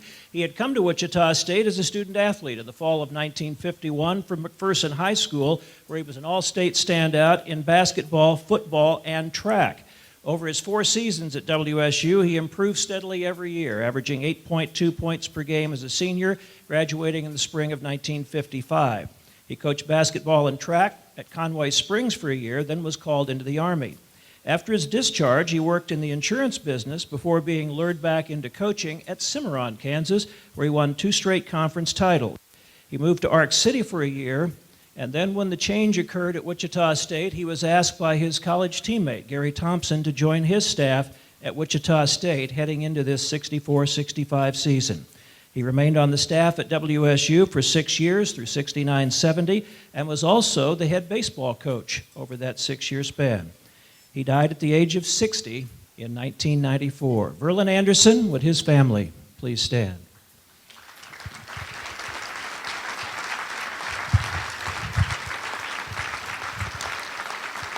Thanks, folks. Thanks, Dee. Ron Heller. Ron was an assistant varsity coach and the head freshman coach in 64-65, which was his first year on the staff. He was one of the many Shocker athletes recruited from the Pittsburgh area in the 1950s and 1960s. Ron came to WSU virtually unknown out of McKeesport, Pennsylvania, and he went on to become a Shocker Hall of Famer. Ron was a 3-year starter. He scored 1,022 points. He averaged 13.1 points per game and 9.8 rebounds for his 3 seasons. He was all MVC in 1961 when he averaged 17.4 points per game and 10.3 rebounds. After playing for the Denver DC Truckers in the old NIBL, he was the head coach briefly at Douglas, Kansas High School before being asked to join the WSU staff. Ron remained a Shocker assistant for 12 years, 7 with Gerry Thompson and 5 with Harry Miller. Then he left coaching for the banking business. During the time he was in the banking business, he was also the color commentator on WSU radio and TV broadcasts for 4 years. Then he returned to coaching at Friends University. He coached there for 19 years as the head men's basketball coach and the athletic director. As the basketball coach, he won 5 KCAC championships and was the KCAC Coach of the Year in 1988. He was also the athletic director at Friends, and for that 19-year period, he added 9 new sports to Friends' catalog and was District 10 Athletic Director of the Year in 1987. Ron retired from Friends University after a sterling career and moved back behind the microphone to help Mike Kennedy, as Bob Hull and I have done for these many years. And he was a commentator on the radio broadcasts once again. Coach Heller was elected to the Shocker Sports Hall of Fame in 1989 and the Friends University Sports Hall of Fame in 2006. Ron Heller died in 2006 at the age of 68. His front page obituary informed us that the beloved coach, Ron Heller, had died. He was an excellent basketball coach. He was a good man, and he was truly beloved. Ron Heller. And would Ron's family please stand? Coach Hellers. Thank you, Dee.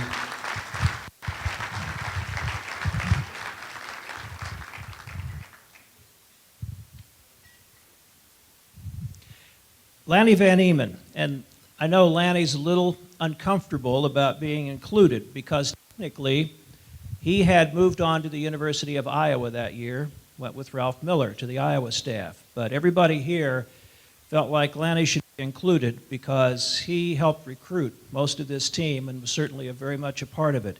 He is another Shocker Hall of Fame player from McKeesport, Pennsylvania. As a transfer from North Carolina State, he became eligible at the end of the first semester in the 58-59 season, and under the rules in effect at the time, ran out of eligibility at mid-year in 61-62. He played in 80 career games at WSU, scored 1,119 points, averaging 14 points per game, and was one of the finest free throw shooters in the school's history at 82.6% for his career. In his final season at WSU, he hit one of the most famous shots in the program's history, a buzzer beater which took down top-ranked Cincinnati, ending the defending national champions' 27-game winning streak. Also a fine baseball player, he played 1 year in the New York Yankees organization, then went into coaching, joining Ralph Miller's staff here in the 62-63 season. After moving with Ralph to Iowa as an assistant for 6 years, he became the head coach at Arkansas, earning Southwest Conference Coach of the Year honors in 1973. His extensive resume also includes stints as a college assistant with Western Kentucky, West Virginia, Oregon State, and Arizona State, as an NBA assistant and scout with the Boston Celtics, Dallas Mavericks, and Orlando Magic, and head coach in the professional league in Spain. Lanny Van Eman, and I know Lanny's daughter is here at least.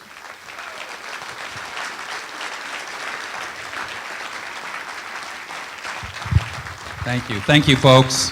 Thanks, Lanny. Then we move to Tom Reeves. Tom Reeves was the trainer on that Final Four team. He was a native of Concordia, Kansas, and graduated from Wichita State in 1962. When Tom was a student at WSU, he served as an assistant trainer to Dick Vandervoort. He became the head trainer immediately after graduation. So at the age of just 24, in 1964-65, Tom was already in his third year as WSU's head trainer. On October 2nd, 1970, Tom was on board the Shocker charter flight that crashed near Loveland Pass in Colorado. Tom initially survived the crash, and despite being horribly burned, he was able to lead the other survivors down the mountain to the highway where they received help. Tom died a short time later. He was only 30 years old. Tom Reeves, who spent his entire career taking care of our Shocker heroes, helped save the lives of many Shockers on that worst of days in Colorado, and died, quite probably, the greatest hero of us all. Tom Reeves was inducted into the Shocker Sports Hall of Fame in 1986. And Diane Coons, Diane, please stand. Ed, too, if you would, please. Please. Tom Reeves.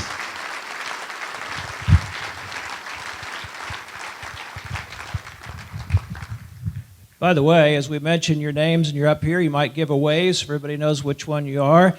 And this is Dr. Charles Chuck Broski. Chuck was a team manager for the 65 team. He was also a baseball letterman and was coached by Lanny Van Eman in baseball. He became a longtime educator and coach in the state of Ohio, and interestingly enough, as a high school coach at Garfield Heights, one of his players was recruited to play at Iowa by Ralph Miller. He retired from the teaching profession as a professor at Cuyahoga Community College, but he still keeps his hands in the world of sports as the chief statistician for the NBA's Cleveland Cavaliers, a position that he has held throughout the 45-year history of the team, and which will continue when he goes back to work a game on Sunday night in Cleveland. Chuck Broski. That's a good one. Any of Chuck's family? Chuck, any of your family here with you, sir? Yes, we'd like. There you are. Please stand and let us acknowledge you as well. Thank you very much. Thanks for sharing your husband with us. The next person we want to profile is not here yet, and will be tomorrow night. Don Harmison is the next one that we'll be talking about. Don was the manager on the Final Four team.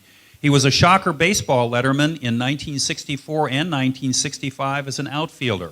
Don's head baseball coaches were Lanny Van Eman and Verlin Anderson. John Criss was a baseball teammate of Don's as well.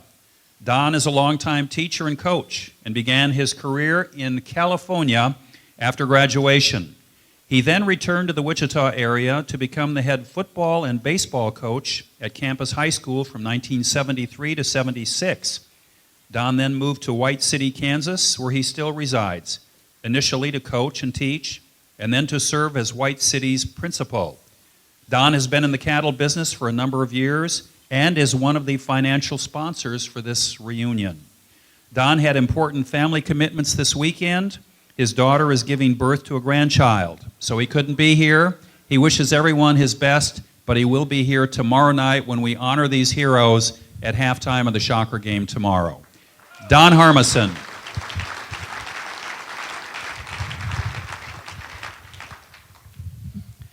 Time to introduce the players from the 64-65 team, beginning with a 5'10", 165-pound junior guard from Wichita Southeast High School, an all-city standout before signing with the Shockers. He was a key reserve on the 64-65 team until the departure of Stallworth and Bowman, and then became a starter and finished the season averaging 6.8 points per game and made 28 of 30 free throws for 96.7%. He averaged 8 points per game in the 4 NCAA tournament games and had 2 key steals in the regional title game against Oklahoma State. As a senior in 1966, he averaged over 6.5 points per game, 2.2 assists, shot 47% from the field, and finished his career as an 89% foul shooter. He then went into coaching, was the head coach at his alma mater, Southeast High School, for one season in 1970, going 17-7 and leading them to the state tournament. He was the Shocker freshman coach in 71 and then went 79-50 in 4 years as the head basketball coach at Coffeyville Community College from 71-72 through 74-75. He was also a WSU baseball letterman, and his son Matt pitched for the WSU baseball team as a second-generation Shocker athlete in 1990. The most even-tempered member of the 64-65 team, Johnny Criss. And would John's family please stand?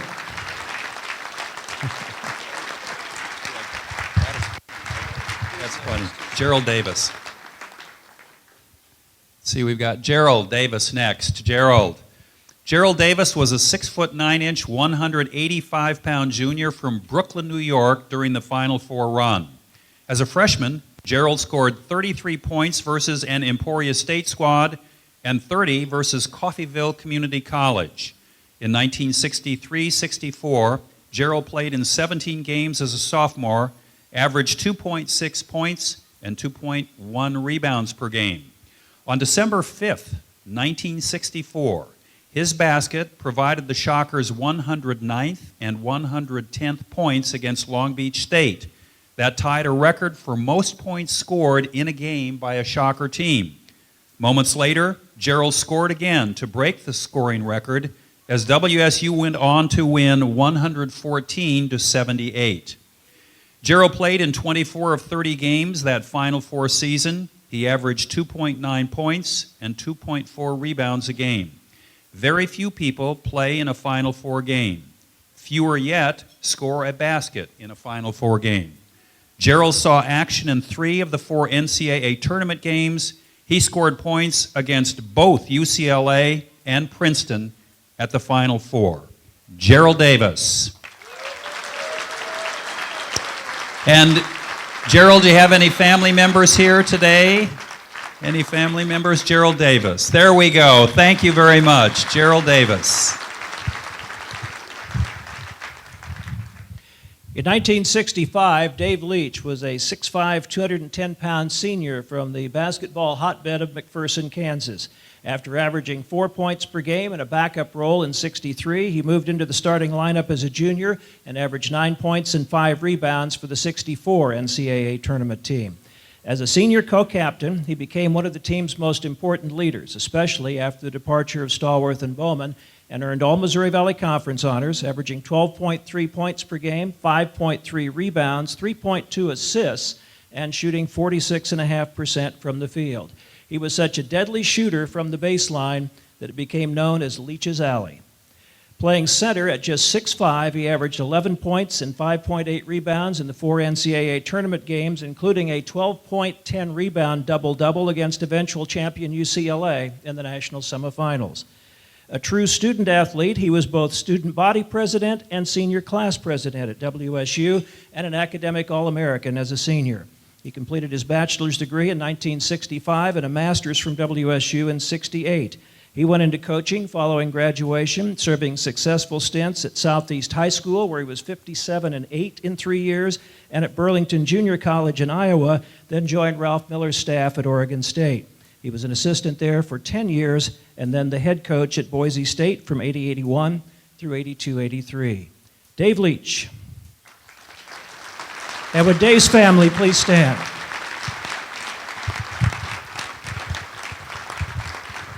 All right. Thank you, Dave. There we have it. Thank you, folks, very much. Then we have Tommy Newman. Tommy Newman was a 6-foot, 165-pound sophomore from Fort Worth, Texas, Pascal High. He was known for his speed and quickness coming out of high school. Tommy was a second-team Texas All-Stater, and as a freshman at Wichita State, he averaged 13 points a game and shot 50.5% from the field. But then he suffered a knee injury prior to the 64-65 season, and he received a medical hardship. The knee problems continued to plague Tommy during the remainder of his time at WSU. He was able to play in only 8 games during the 65-66 season and 3 more in the 66-67 season before having to hang up the sneakers. Tommy's jump shot was picture perfect, and his injury was a significant loss for the Shockers. Tommy went into coaching while still at WSU, and he began a legendary high school coaching career in his native Texas in 1970. After leading 5 straight teams to the state playoffs, he was hired as an assistant coach at Baylor, where he served in that role for 5 years. Tommy then became the head coach at Texas Wesleyan for 1 year, and he won 30 games in that 1 year. It was 1982-83. Then he coached at North Texas for 3 years, from 83 through 86. Tommy then returned to the Texas high school ranks for another 13 seasons, and over his 18 years as a high school coach, he produced 11 district champions. Tommy's 1996 team at Euless Trinity went 32-4, was ranked number 1 in the state, and finished as the Class 5A runner-up. Tommy was inducted into the Texas High School Basketball Hall of Fame in 2000. Tommy Newman. Tommy. And Tommy's family, would you please stand? Tommy's family, thank you very much. There we go. Tommy Newman. That's me.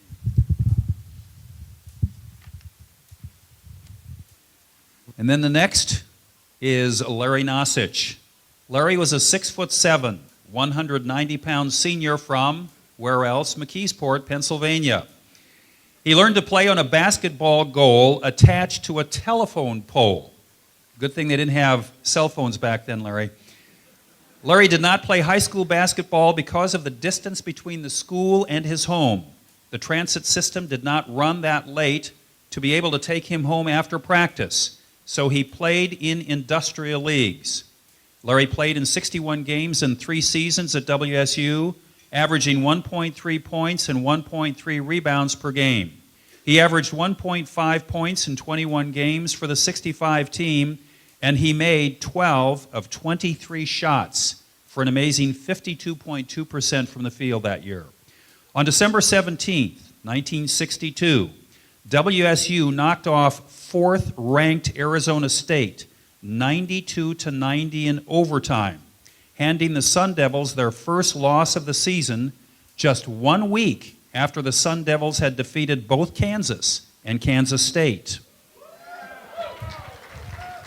Nasic, then a sophomore, scored only 2 points that night against Arizona State, but they came on a 10-foot jump shot with 5 seconds left in overtime to win the game.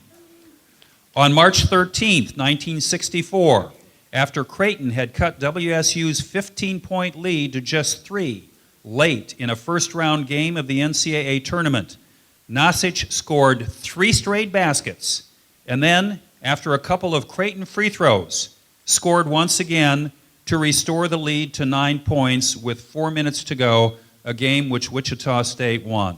Larry Nasic. And would Larry's family stand, if you please? We have Larry's family here. All right, thank you. There's a very young Bob Powers, 6'8", 225, a sophomore from Washington, Pennsylvania. He played in 2 games on the Final Four team, scoring 2 points and handing out 2 assists. Played in 6 games as a junior in 65-66, scoring 4 points and averaging 1.5 rebounds. Bob decided in his career that he probably wasn't going to continue to play a lot, and he went to Gerry Thompson and said, I really think I need to concentrate on school. And Gerry was very understanding and kept him on scholarship so he could finish his degree. And that's one of the reasons that Bob has put in so many hours and worked so hard to bring this whole thing together. He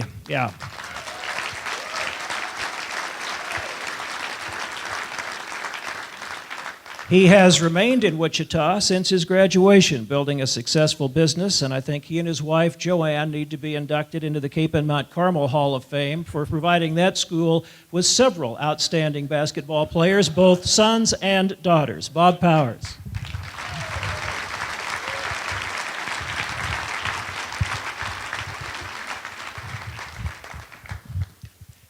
I have to say, in my student days at Wichita State, this was absolutely one of my favorite players to watch. And this is the first time that he's been back for one of these things. It's a great pleasure to welcome Melvin Reed, 6'5", 190-pound sophomore from Dallas, Texas.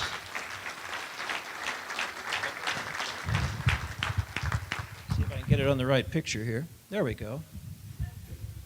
Melvin became a key 6th man on that 64-65 team after the changeover at mid-year and ended the year at 4.2 points per game, 2.9 rebounds, averaged almost 5.5 points and 4.7 rebounds in 3 NCAA tournament games, including 7 points and 7 rebounds in the regional semifinal win over SMU. Over his last 2 seasons, he played as an undersized postman, using his speed and quickness to battle the likes of Joe Allen of Bradley, Rick Roberson of Cincinnati, Bob Nedolicki of Drake, and Wes Unseld of Louisville, all much bigger than he was. As a junior in 1966, he averaged 13.3 points per game and 6.6 rebounds. As a senior, averaged 17.4 points per game, 6.4 rebounds, shot .498 from the field, and .704 from the line. He helped lead the Shocker teams he played on to an average of 17 and 10 per year, despite usually being the team's tallest player at 6'5". He was also the Missouri Valley Conference high jump champion in 1965 and 67. Melvin Reed.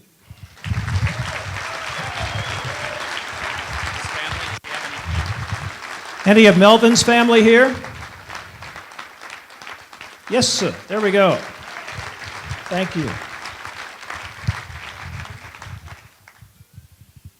Next is Gerry Reimond.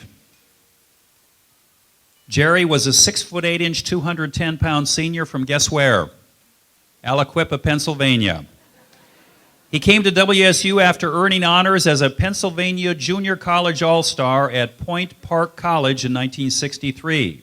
During his 2 years as a Shocker, Gerry developed a reputation as a valued player who could be trusted to make good decisions on the floor. He played on 2 NCAA tournament teams at WSU and saw action in both Final Four games, a standard that is held by very few college players. Gerry was a rugged player. He made WSU a better team, and he played a critical role in helping the Shockers get to the Final Four. After basketball, Gerry established a career as a successful investment banker, and he's lived in Lawrence since the late 1970s. Gerry Reimond.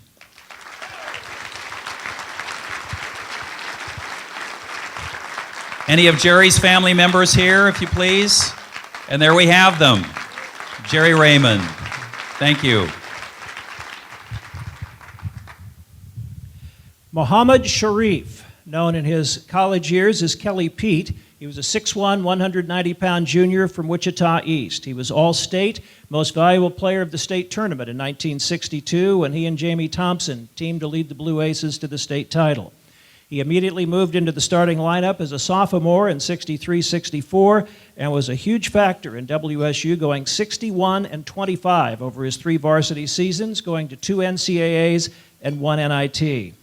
He is one of only 11 players in the history of the program to accumulate 1,000 points, 500 rebounds, and 200 assists for his career, averaging 14.1 points, 6.4 rebounds, 3.1 assists, and shooting 47% from the field, 73% from the line over his 3 seasons.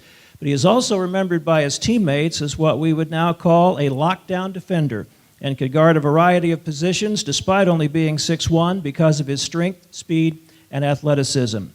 During the second half of that memorable 1965 season, he became the floor leader and go-to guy, finishing at 17.3 points per game, 7 rebounds, 3.5 assists, shot 49% from the floor and 75% from the line. He was named All-Missouri Valley Conference and honorable mention All-America. And he capped it off in the 4 NCAA tournament games by averaging 22 points, 8.8 rebounds, and shot 64% from the field. He was inducted into the Shocker Sports Hall of Fame in 2007, Mohammed Sharif.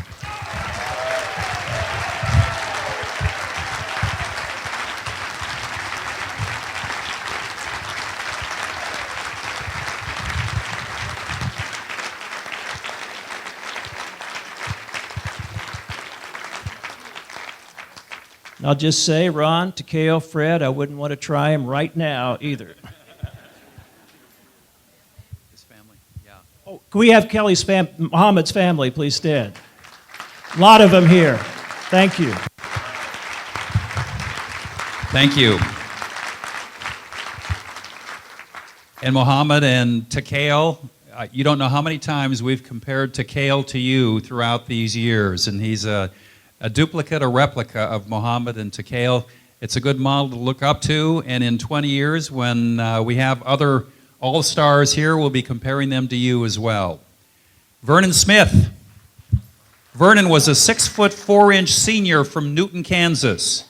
He originally signed with Oklahoma State, then transferred and sat out the 1962-63 season before becoming eligible in 63-64. After averaging 2.3 points per game as the 7th man on an NCAA tournament team that year, he moved into a much bigger role as a senior on the 64-65 team. In that magical year, Vernon played guard early in the season, then forward after the mid-year adjustments. He ended up as the Shockers' 4th leading scorer at 8.3 points per game, and also averaged 4.4 rebounds, and 2.3 assists per game. Vernon was a solid player.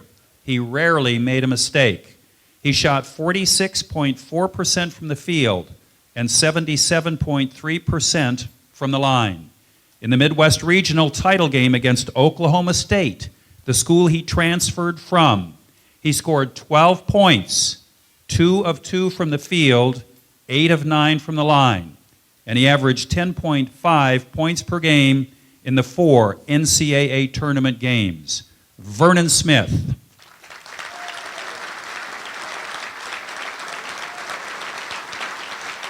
And Vernon's family, if you'd please stand up. Thank you. There we have it. Vernon Smith. Thanks, Vernon. If the story is correct, as I have heard it, in the summer of 1960, Ralph Miller was on a flight returning to this part of the country from New York. And he got in a conversation with a young man sitting next to him. And the young man's name was Stone Johnson. And he had just been in Rome competing in track and field for the U.S. in the Olympic Games. When he found out that Ralph Miller was a college basketball coach, he said, "You need to come see my best friend. He's at James Madison High School in Dallas, and he is a terrific player." So Ralph sent his brother and assistant coach, Dick Miller, to see Johnson's friend play, And his name, as it turned out, was Dave Stallworth.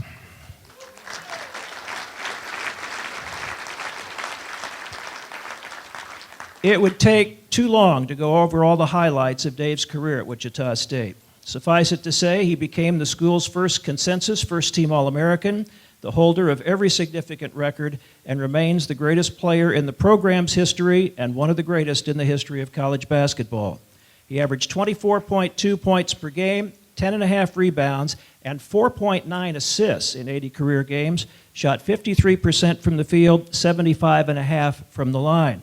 But as impressive as those numbers are, and he still holds several school records 50 years after he played, you had to see him to really understand.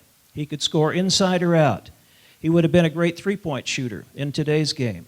At 6'7", he could handle and pass it like a much smaller man, and he could guard any position on the floor. He was extremely unselfish, but when it was needed, he could put up incredible numbers. His school record, 46 points, in an upset of top-ranked Cincinnati in 1963, came against a team which led the nation in scoring defense, giving up an average of 53 a game to entire teams that season. After averaging 13 points per game in his first 2 NBA seasons, he suffered a heart attack and missed 2 full years, but came back to play another 5 and was a key sixth man on the Knicks' 1970 NBA champions. Unfortunately for this 64-65 team, he had been a mid-year high school graduate, enrolled at WSU for the second semester of 60-61, and Coach Miller decided to bring him onto the varsity at mid-year of 61-62. Under the rules at the time, that left him only the first semester of 64-65, and he averaged 25 points and 12 rebounds in 16 games, leading the Shockers to a 13-3 start and 5-0 in the Missouri Valley Conference. He went out by scoring 45 points at Loyola on January 29th, and the next night, 40 against Louisville in his farewell performance at the Roundhouse on one of the most unbelievable array of shots anybody's ever seen in their life. Dave the Rave Stallworth.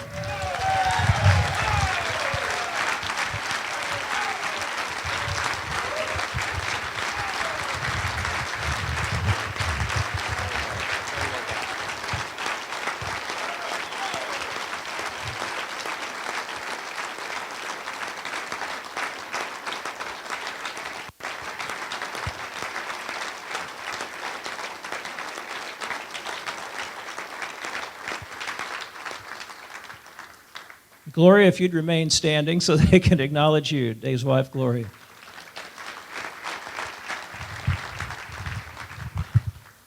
Well done. Jamie Thompson, a 6'4", 190-pound sophomore from Wichita East, where he was an all-state basketball player in 1963. As a sophomore at WSU, Jamie saw limited playing time at the beginning of the 64-65 season. But when Dave the Rave ran out of eligibility at the end of the first semester, Gerry Thompson gave Jamie the opportunity to make his first start against St. Louis.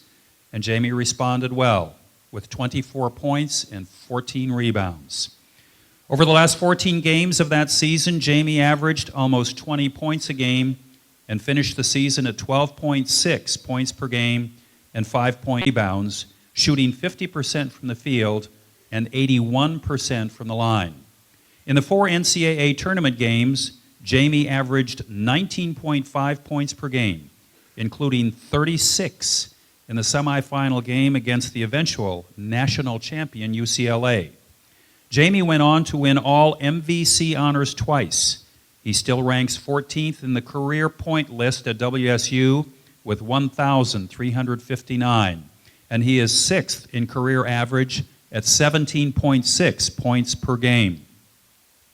Jamie was a 49% career field goal shooter and still holds the WSU career free throw percentage record at 85.3%, including a 90.5% record as a senior in 1967, when he made 124 out of 137 free throws. He was missing only 1 free throw every third game. In 1965-66, during his junior season, Jamie made all 9 of his field goals in all 10 of his free throws. That's 28 points without missing a shot to lead the Shockers to a 100-94 upset of second-ranked Michigan. Are any of Jamie's family members here? There we go. Jamie Thompson, one of the all-time greats. Jamie Thompson. Thank you. When Dick Miller went to see Dave Stallworth play in high school, Dave's team happened to be playing Fort Worth Kirkpatrick. And Dick came back to Ralph and said, there's a big kid playing for the Fort Worth team we ought to recruit too. They did, and his name was Nate Bowman. In 1965, he was a 6'10", 230-pound senior. He had been All-Missouri Valley in 64, averaging 12.8 points, 8.9 rebounds, and shooting 50%. He was averaging 12.4 points per game and 8.6 rebounds, shooting over 51% through 14 games when that anatomy class felled him at mid-year. He was drafted as the 7th pick in the first round of the 1965 NBA draft by the Cincinnati Royals, played 5 seasons in the NBA with the Bulls, Knicks, and Buffalo Braves, and 1 in the ABA with the Pittsburgh Condors. He was reunited with Dave Stallworth with the Knicks and earned a championship ring in 1970, backing up Willis Reed at center for the Knicks. Any basketball fan alive then will remember going to the 7th game, a question of whether Willis Reed would play. He hobbled onto the court and started and made his first 2 shots, giving the Knicks a huge shot of inspiration. But it was Nate that played 21 minutes in that game, battling Wilt Chamberlain, and had 6 points and 5 rebounds. You may remember that the great Walt Frazier was known as Clyde for most of his career. Nate Bowman's the one that gave him that nickname. He saw Walt wearing a derby hat, which reminded him of the Clyde Barrow character in Bonnie and Clyde. From then on, he was Clyde. Nate also had an interesting post-basketball career, working for a talent agency in New York as a bodyguard and security for many famous show business people. And in February of 1981, he was working for Natalie Cole when the two of them were trapped on the 26th floor of a Las Vegas hotel by a serious fire. Both thought they were going to die, but almost miraculously, 2 firemen were able to break through, get him to the roof, and get him out on a helicopter, the last 2 people out of a fire which killed 8 and seriously injured 253 others. Natalie Cole came out of it unscathed. Nate suffered severe lung damage, which it was believed contributed to his premature death from cardiac arrest at the age of just 41 in December of 1984. Nate Bowman, ladies and gentlemen.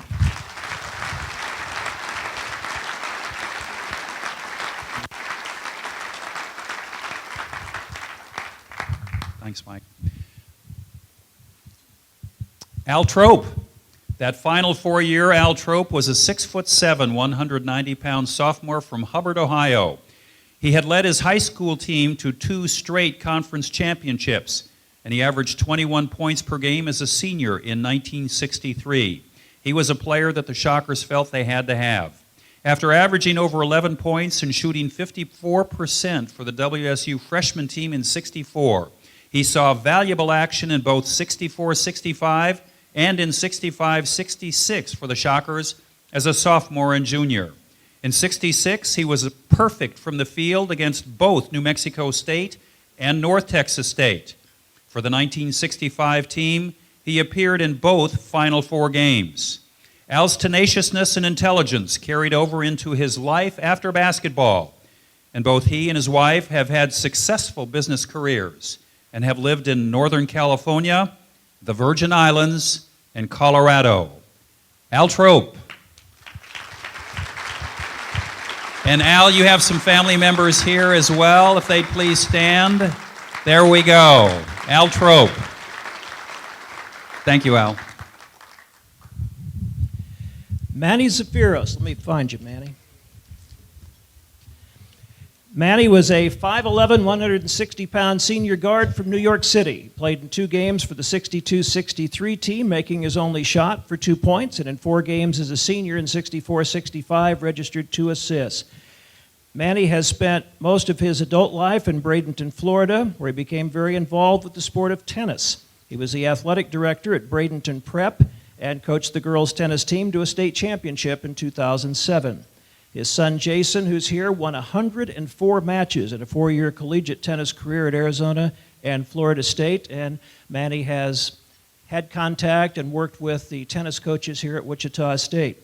Manny has also recently returned to his basketball roots as the public address announcer for the State College of Florida games, and he was along for the Shockers Final Four run 2 years ago, speaking at the pep rallies in Los Angeles and Atlanta. Manny Zafiras. Dave is going to say something. He's the only one if you want to. It would be so much fun. Oh, Manny, we didn't get Manny's family. Manny's family, there we go, sorry. It would be so much fun to just... We were saving it, Robert, but that's okay. We didn't ask Bob's family to stand, but Bob Power's family, please stand. I'm sorry. There we go. We're actually going to do a couple things for you later on in the program. We should have told you beforehand, so we'll ask them to stand again later. Thanks. It was basically everybody else that hadn't stood already here in the room. Obviously, it would be a lot of fun to just let these guys talk about that season and tell stories, and I would love to do it, but we'd be here all night, and there's a game tomorrow and all that kind of stuff. So we have asked one person to speak on behalf of the team, just say a few words about that special season and the special bond that these guys have, and we thought the appropriate one would be the team captain, Dave Leach. Dave?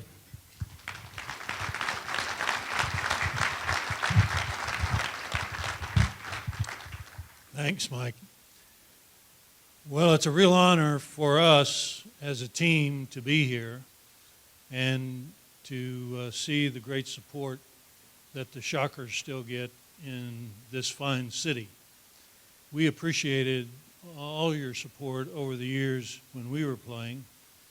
It's great fun to watch the games from Oregon now on TV, and as all the other guys have said basically the same thing, and see all you people going crazy for the Shockers.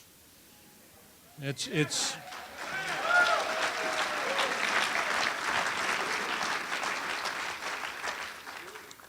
we were thrilled when the guys a couple of years ago made the Final Four. Now we have someone to celebrate with in the future.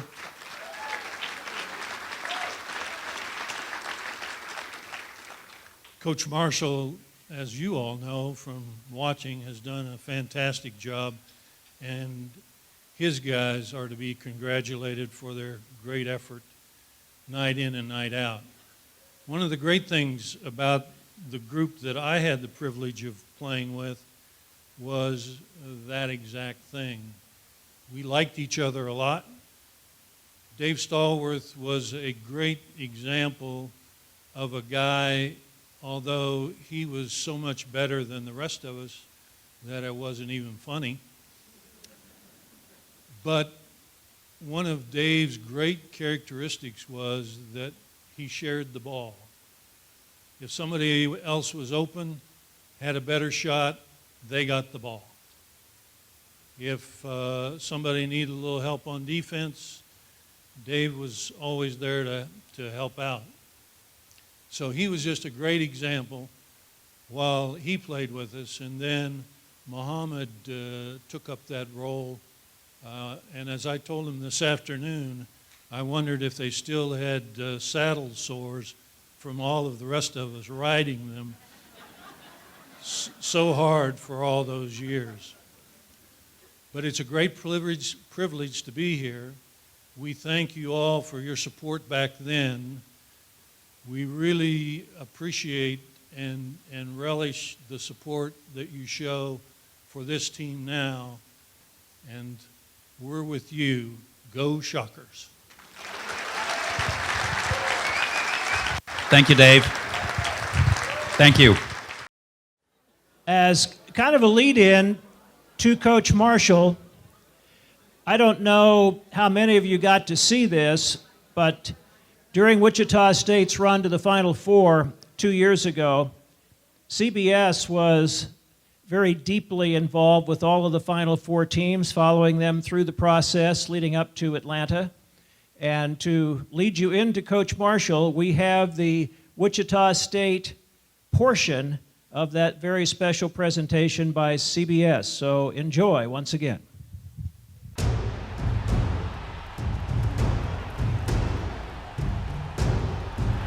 It all comes down to this. The journey to the Final Four is like no other in sports. 10 furious days of competition where hopes are crushed and dreams are realized. Are you kidding me? Unbelievable comeback. A gauntlet that carves a hungry field of 68 teams down to just 4. Louisville heads to Atlanta. This is the story of those 4 programs, their struggles and triumphs told from the inside through unprecedented access. You'll never get this in the NBA. Join us as we go behind the scenes at Michigan. They think you're just a fluke. Syracuse, Wichita State. We belong because of the way we played. And Louisville, as they strive to shine on the game's largest stage. They'll be telling that story forever. This is the NCAA tournament like you've never seen it before. This is Final Four Confidential. The official Final Four program right here. Hey, let's have a good one, all right? Yeah, let's get going. Let's go. On the Georgia Dome floor, each team holds a practice in front of media and fans, a Final Four tradition. In 2012, Greg Marshall's Shockers lost quietly to VCU in the round of 64. This year, the word is out on the coach and his program. Could you just tell us how much you knew about Wichita State before you went to school there? I knew nothing about Wichita State. I had to Google it and see how big the city was. When I first heard the word Wichita, I'm thinking a small country town, people walking around with cowboy boots on. And the biggest thing, I think, is keeping them focused, keeping them grounded. But from my perspective at Wichita State as a 9 seed and a non-BCS school, keeping them confident, making sure that they understand that they belong here, making sure that they understand that if they play well, we can win this whole thing. And they don't have to play the perfect game. They just have to play really, really well.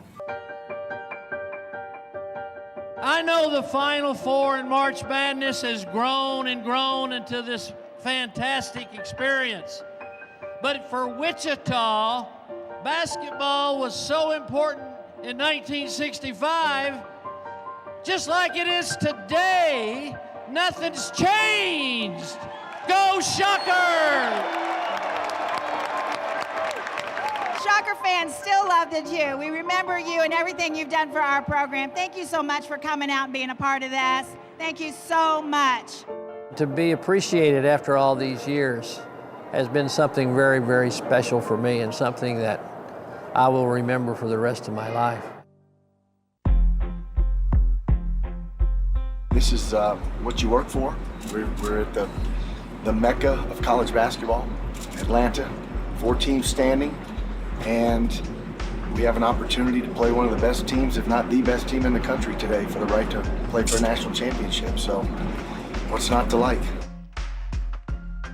I especially love the vibe on Saturday before the first game, because the building is usually divided 4 different ways.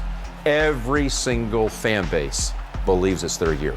It's magic in the air. If you could ever quantify what hope feels like, that would be probably the setting that I would choose, would be that last hour before the Final Four.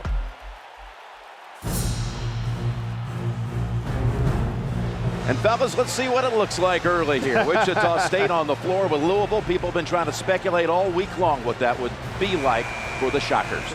The anticipation, the excitement boiling over, and the questions get answered right now. Experience on the floor and off the bench favors Louisville, but the Shockers let it be known that they've come to play. Paced by junior forward Cleanthony Early, Wichita State takes an early 8-0 lead. And here's another three-point shot, and Early hits another one.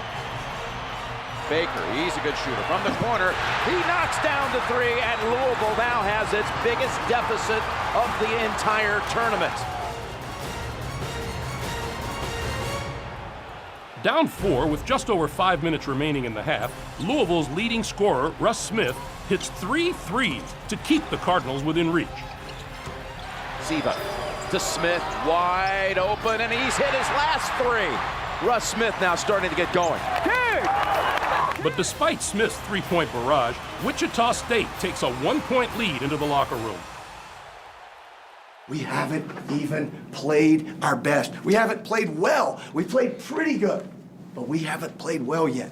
If we play well, really well, for the next 20 minutes, we're going to play on Monday night for a championship. Let's go, baby! In the second half, using a mix of experience and youth, Wichita State seizes control of the tempo and the scoreboard.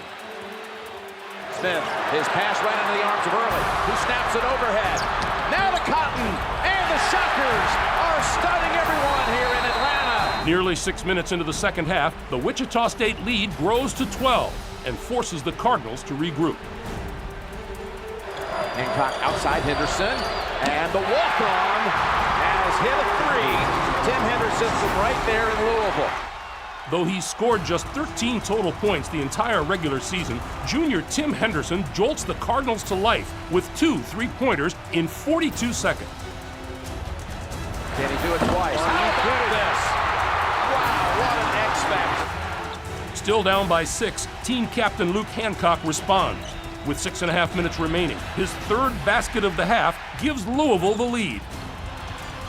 Here's the mismatch. Bohannon with Van Vliet for the lead, and Hancock delivers. Trailing 67-62 with less than a minute to play, Early stares directly into the face of Louisville's relentless defense, refusing to concede. Puts it off the glass, too strong. Early up there in the air, and taps it home. This kid is something else.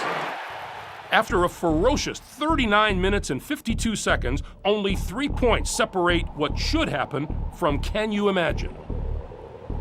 And Kevin Ware just is unable to look at this right now. Hancock, who has scored 13 in the second half, needs just 1 more to secure a win many considered a foregone conclusion 2 hours before. And it's long. And the Shockers will tie up. The arrow's going Louisville's way. Wow, that was a little quick call. Yeah, it was. That call is going to stick with Greg Marshall for a long time. For the longest time, I thought we were going to pull it out against a great team who obviously is well coached, and we came up 1 play short. They'll be telling that story forever.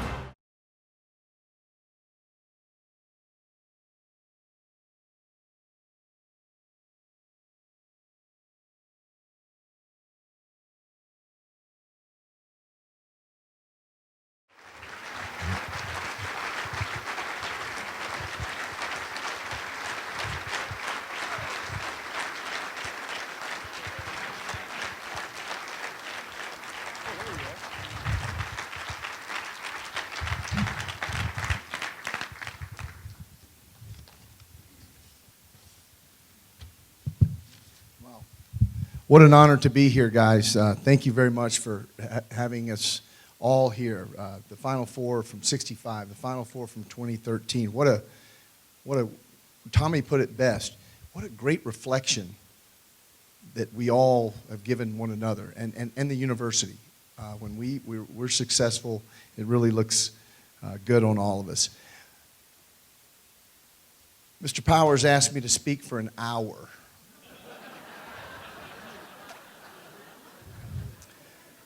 I'm not going to put anyone through that. But you did have your chance to leave in the break, okay? So you're stuck with me. And I didn't time this speech. I had some other things to do. So when I wrote this out in the last couple of days, I did not time it. So I apologize. We're going to try to have some fun. The Atlanta Pep Rally in 2013 that Koch Industries put on for the Shockers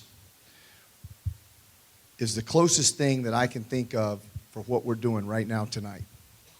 Many of you were probably there because this is the epitome of Shocker Nation. Thanks for being here to celebrate these gentlemen that did so much for our university and our program and built this program in the early 60s and in particular 1964 and 65.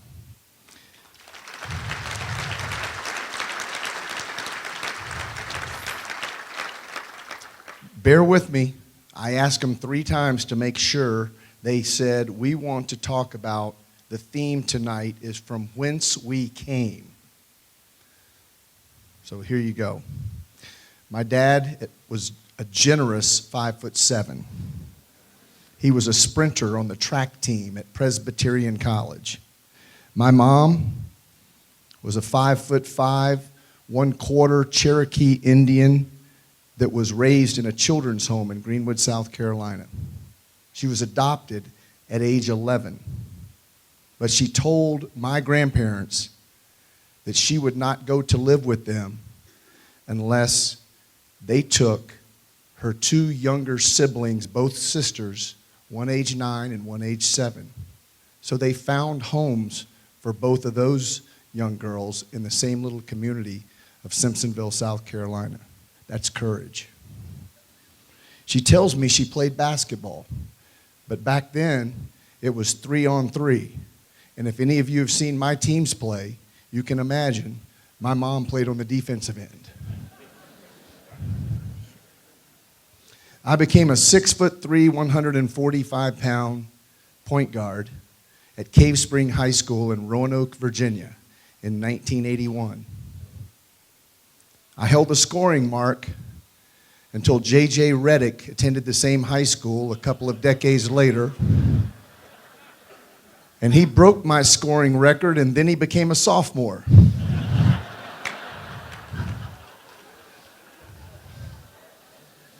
I was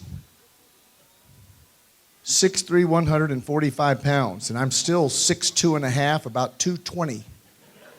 So imagine that.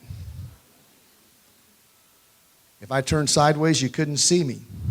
But as a junior, Hal Nunnally from Randolph-Macon College attended a game to watch the 6'7" center on our team. He left recruiting me. And he came back as a senior, and the second time he came back, we had developed a relationship, which was very good, because I think I scored 4 points before getting my teeth knocked out in the 4th quarter. And Coach Nunnally went to the dentist office on a Friday night about 9 o'clock. And as you can imagine, I didn't know much about alcohol at the time, but I knew my dentist had been involved in some.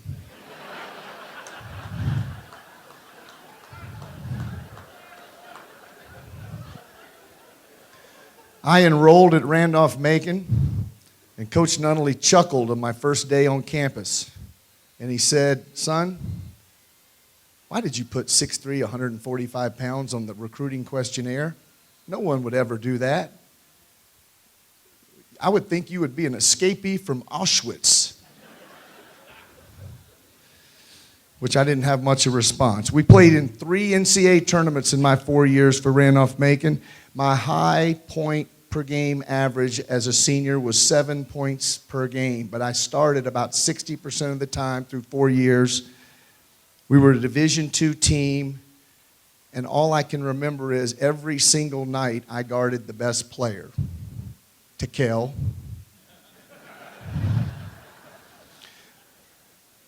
I received 2 broken noses during that time. We finished 4th in the country in 1984, and we developed a bond of brothers. Then Coach Nunnally re-recruited me in my senior year and told me that he thought that I had a mind for college coaching. I had been the host for most of the young recruits that had come to visit Randolph-Macon. I got the $20 and was told to give them a good time and, accentuate the positive and kind of not talk about the negatives of our program. And I guess I did a pretty good job because I got some really good teammates. So he convinced me to take the job for $10,000 a year. Most of my fellow graduates that year in 1985 were going to work for their dads in their own companies or going to Wall Street and make their fortunes. And there I was. I was struck tonight by how many gentlemen on this stage went into coaching and education. It was amazing.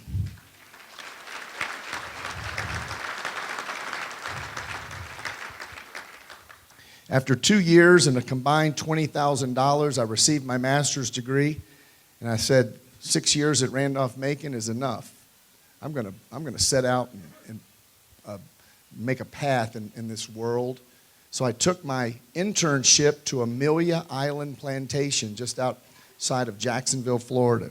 Beautiful resort.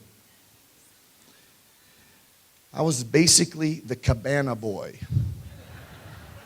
I got drinks and towels for the rich and famous. You've been there, Manny. You know what it's like. I did scavenger hunts.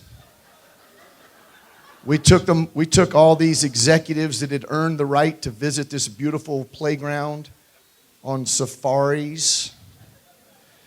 And the last act that I remember as an intern at Amelia Island Plantation was having to dress up in a gorilla suit and escort the lady that had put on this safari for 500 of the top executives from Procter & Gamble. And I whisked in, picked her up. She had no idea what was going on. And I guess I was the only guy big enough and strong enough to carry her out as she was screaming to the top of her lungs.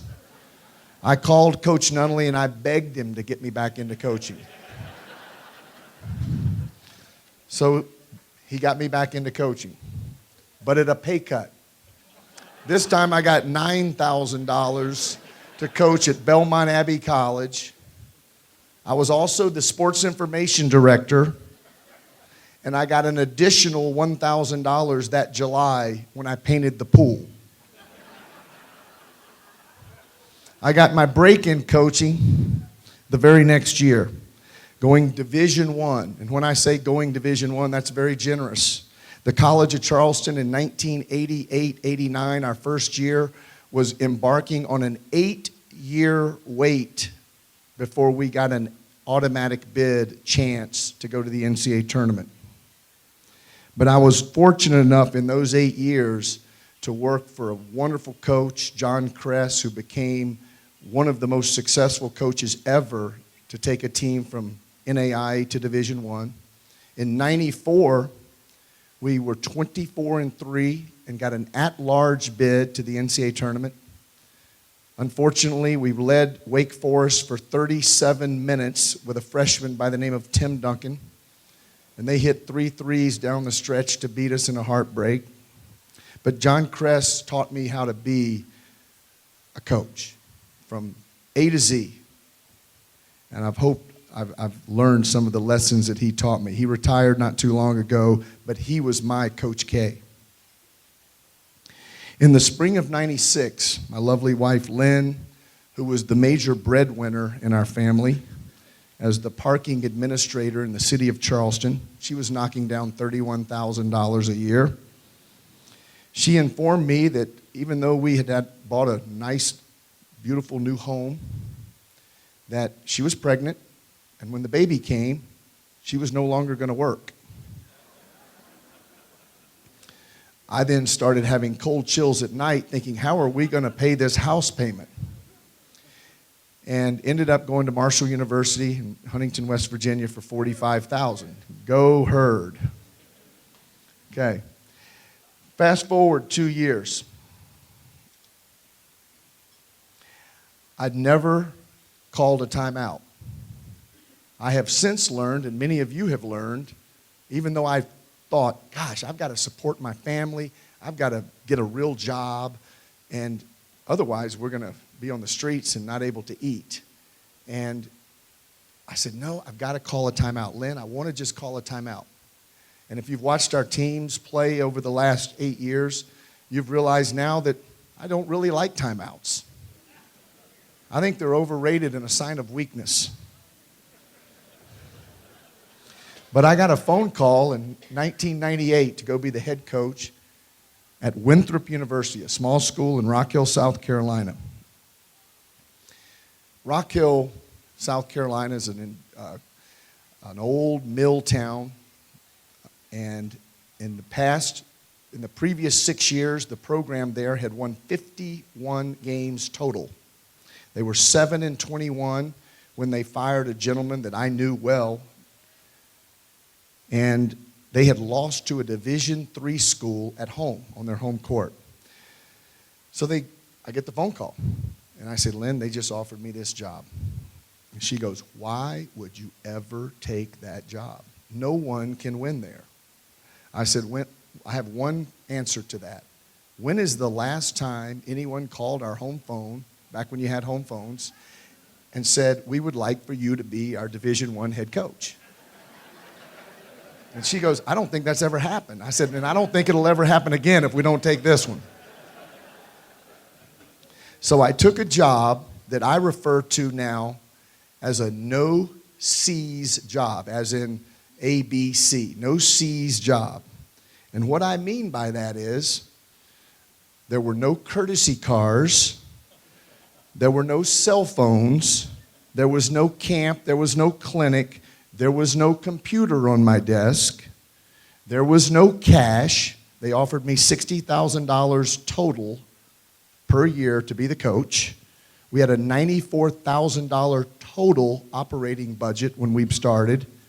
There was no crowd at the games, and most importantly, there was no center on the team. But we did have some decent talent. Unfortunately, they had never been pushed. They had never been pushed, and we pushed them. Much like my former assistant, who's now at Bowling Green University. I look at what he's doing today and see the parallel. He had some talent when he took over Chris Jans at Bowling Green this year, and now they're like 15-5, and they're in first place in the Mid-American Conference and doing a great job. And that's what we did at Winthrop. We went from worst to first, much like my favorite baseball team, the Boston Red Sox. The problem was no one cared. There was apathy that ran through the community. The very first game that I coached, they said the attendance was 500 people. Now, this is a beautiful arena that holds 6,100. I have no idea why they built it, but there were 500 people at the basketball game. You could hear everything that came out of anyone's mouth, especially mine, and you could hear every sneaker squeak. In order to keep my job, I thought it was important that we get some noise in the building, as you can imagine. Lynn, my assistant coaches, and myself went around town and literally gave out little tickets, admit one type of tickets off a roll, and said, if you come to the first basketball game, it's on us. If you want to come back, then buy a ticket. But we're gonna pay for you to come. Just give it a shot. And we did that for 2 or 3 years. Ultimately, we won the first NCAA tournament bid in the school's history. And in the subsequent 9 years, we won 7 championships and got to 7 NCAA tournaments. In 2006, as fate would have it, we were placed in the regional in Greensboro, North Carolina. And there was a team, we were playing the second game. And the first game was Seton Hall versus Wichita State. So we're a 15 seed at Winthrop. We're playing the 2 seed, Tennessee, in the second game. Well, I know that we're going to beat Tennessee, so I'm scouting this game very closely. I'm scouting Wichita State versus Seton Hall. And I'm watching the game. Even though Seton Hall is a higher seed, I'm going, oh boy, I hope Seton Hall wins, because when we win, I would rather play Seton Hall than Wichita State. They're going to be easier for us. And then I watch the 500 to 1,000 people that had made the trip to Greensboro, North Carolina for a first-round NCAA tournament game, and how passionate they were, and the beautiful colors of black and yellow. And I'm going, man, those people are intense. I really like their crowd. I like their cheers. I like the passion and energy with which they play. Little did I know that once they beat Seton Hall, they're now watching us play Tennessee. We lost on a buzzer beater. Chris Lofton took about 3 steps and hoisted in a 3-pointer. And I felt like a sniper had gotten me from the top of that Greensboro Coliseum. But we didn't get the chance to play Wichita State. But I talked to Mark Turgeon the next morning because I wanted them to win. And Mark and I had been friends from our days, in our young days as assistant coaches. And I just gave him one little thing that I thought might help him versus Tennessee's press. They had a tendency to press every possession. And I think he used it. I don't know. He might have had 2 days to prepare. I think he used it. But I was so glad to see Wichita State advance. And I watched their game in the Sweet 16. Little did I know, a year later, after we had played in our 7th NCAA tournament, that year we were finally a decent seed. The best we had ever gotten was a 14. In 2007, we get an 11 seed. Now, in order to do that, we had to go undefeated in our league, go 27-3, and win 3 games where we got checks on another team's court. But we got that 11 seed, and we played Notre Dame, and we built a 20-point lead with about 10 minutes to go in the game. And I'm thinking, wow, finally going to win a game in the NCAA tournament. You're 0-6 to this point. And, well, we had not worked on presses the entire week because all of the video that we saw, Notre Dame never pressed. But what do you do, Lanny, when you're down 20 in the NCAA tournament? You press. So they press. We turn it over once or twice. Our point guard went to the line, missed back-to-back front ends of a 1-and-1, and all of a sudden a 20-point lead is a 10-point lead with about 8 to go, and now it's back to being a ball game. They eventually take the lead with a Luke Herringody jump hook from the right baseline with 1 minute and 54 seconds to go. Our 20-point lead is now a 2-point deficit, and the thought crossed my mind, you're about to move to 0-7 and blow a 20-point lead all in one fell swoop, and you will definitely be the worst coach in the history of the Division I NCAA tournament. My players respond. We go on a 14-2 run and end up winning the game by 10 in less than 2 minutes. Beautiful execution. They just played great. So then we get the opportunity to play Oregon. We lose the next game. But it's the first time a team from the Big South Conference had ever won a game to this day in the NCAA tournament. So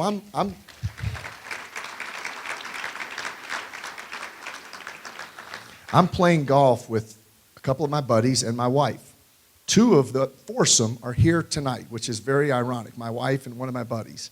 And I get a phone call from Doug Elgin from the Missouri Valley Conference.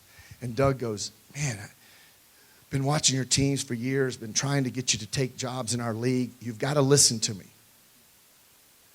The best job in the Missouri Valley Conference, the best leadership, the best president, the best AD, the best facilities. What would it take for you to come to Wichita State? And I said, Doug, hold on one second. I'm teeing off on number 6. I said, I'm not going to tell you what it would take, but I am going to tell you that it was $750,000 that I just turned down to be the head coach at the University of South Florida, a bad job in the Big East, right? Okay. You live in Florida, you know. He goes, oh, gosh, Greg, that's a lot of money. It happened to be the same amount that Mark Turgeon was making at Wichita State. I had no idea. But he says, you know, I don't know if they're going to call you or not, but if they do, good luck to you. We'd love to have you. 30 minutes later, now I'm on putting on number 8. The phone rings and it's Jim Schaus. Please come be the coach. I need you within 48 hours. Nothing small will stand in our way. We need you as our coach. I did not understand the urgency, but it took me 72 hours to get my wife, my 2 children, and my mother-in-law on the private plane that they sent to Rock Hill, South Carolina. Up to that point, I'd lived in that community for 9 years and had no idea we had an airport.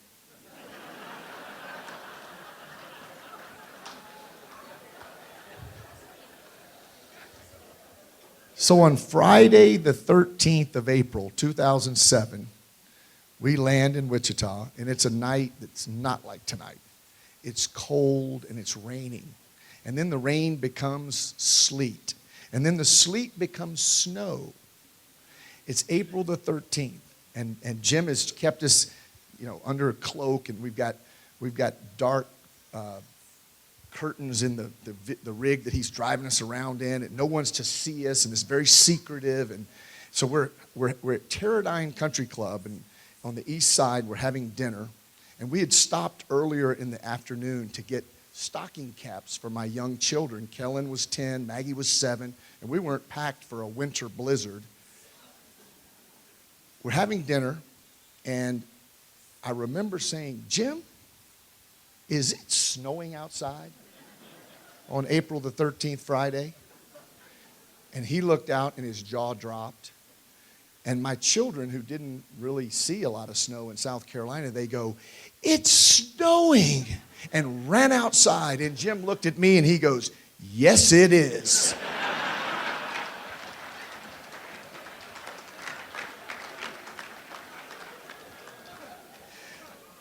So he offered me the job, and I talked it over with my family, and I said, look, I can't take this job on Friday the 13th, but I will take it on Saturday the 14th. I didn't understand his urgency at the time, but once we got out of all the paperwork squared away, I did find out that we had 7 scholarships to give in mid-April. We only have 13 now. Okay, the girls have 15, we have 13, and I had 7 scholarships to give, more than 50% of my team. But I took the job for 4 reasons. Number 1, the leadership was excellent, Jim Schaus and Dr. Beggs. The facilities were top-notch. The roundhouse had been renovated. It was now Coke Arena. It was one of the finest in the country. The support was incredible, both physical, meaning fannies in the seats, like tomorrow when you're at the game. Every seat will be full, and physical, meaning the support to do things in a first-class way. And finally, the tradition, was so important because I had been at a place that had none. I understand what that meant.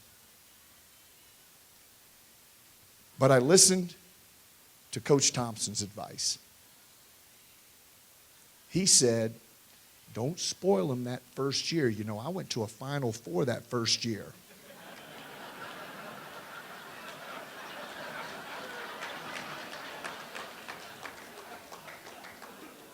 So I went 11-20 and said, let's make them hungry. It was quite a blessing coming to Wichita. With 5 more wins, we will have 6 straight seasons with 25 or more victories.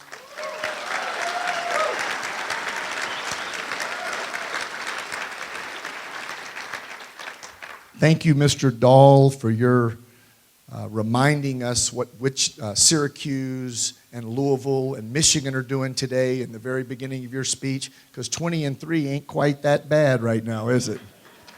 Okay? The NIT championship in 11.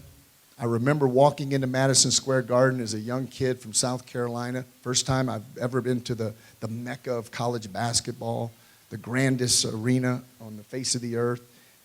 And I intentionally got lost while my team was stretching. And I go back in a hallway, and I see 2 championship pictures of the New York Knickerbockers, right beside Dionne Warwick and Billy Joel and Elton John and the Beatles. And I'm just going down memory lane, and I get to these pictures of the championship team. And back then, they took championship pictures right after practice, when the guys were sweaty in uniforms. And I remember reading the names, and there was 12 guys, and there was 1 coach, Red Holtzman, and there was no trainers and student managers and no practice squad or anything like that. And it said Dave Stallworth, Wichita State University, and Nate Bowman, Wichita State University. And I said, you know, Shockers have great karma in Madison Square Garden. And we went on to win that thing convincingly, Dave.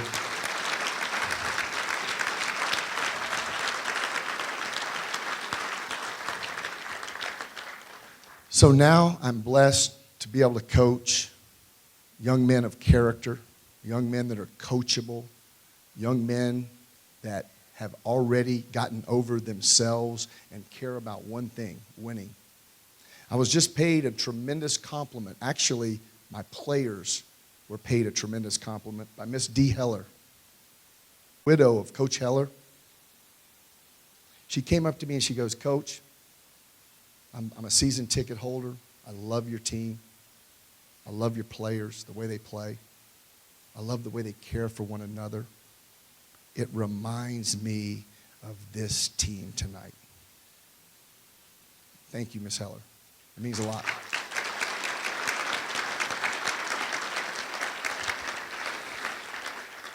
Humble, hungry,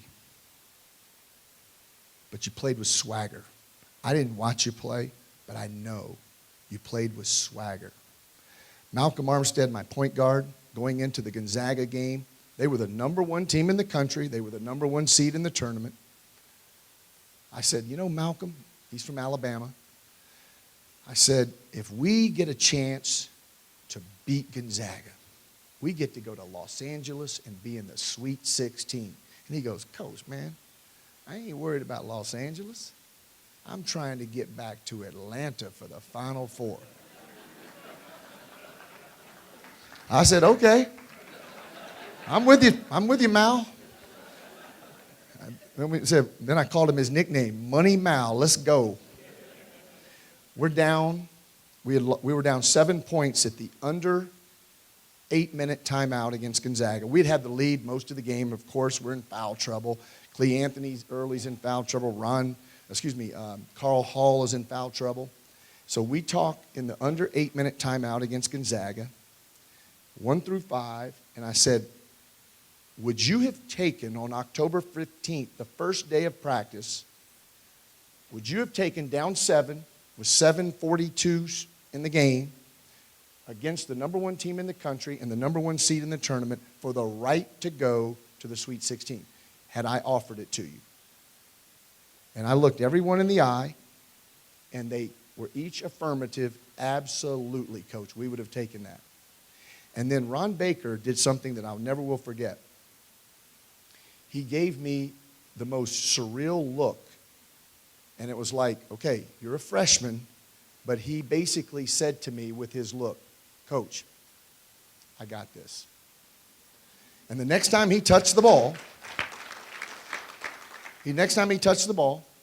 it wasn't in his hands a split second out of the right corner, and bam, all of a sudden it was a 4-point deficit. And we went from down 7 to up 4 while letting Gonzaga score more than I'm accustomed to and more than I like. We scored 23 points in the subsequent 9 possessions without a technical foul shot. You do the math. It was pretty impressive offensive display. And Bake hit 2, and Clee Anthony hit 1, and Carl Hall hit a jumper, and then we got a traditional and 1. And the last one was a precocious freshman by the name of Fred Van Vliet. And he bobbled the ball and mishandled it a little bit, and all of a sudden I think it's going to be a turnover because it's rolling over towards me where I'm standing, and he grabs it about 27 feet from the basket, and he measures Mr. John Stockton's kid, whatever his first name is, and he says, whap. And he holds his follow-through the entire flight, and the ball had to be in the air about 2 or 3 seconds. And as it swishes through the net, he turns and winks at me.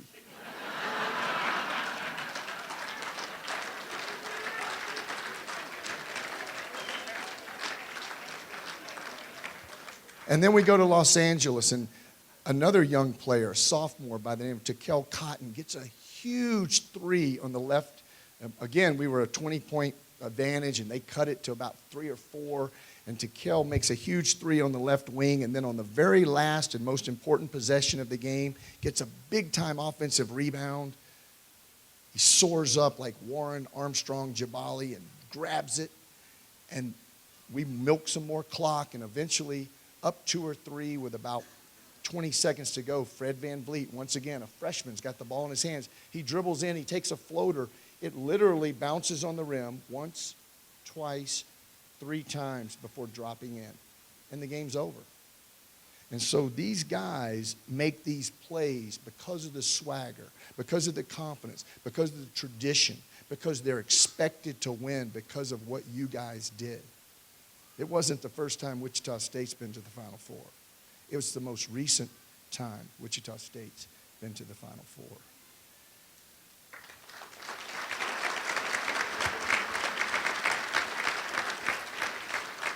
So I invite you back to 2063. That's when we'll have our next 50th anniversary. Okay? You guys built it. I hope someone takes the reins like Bob took the reins this time, and I hope someone gets on the phone to Larry and makes sure everybody is here. But right now, these players and myself, we're the stewards of the program that you built. And I know that if I'm fortunate enough to be here, because there were no coaches here tonight, in 2063, that I won't know where the hell I am.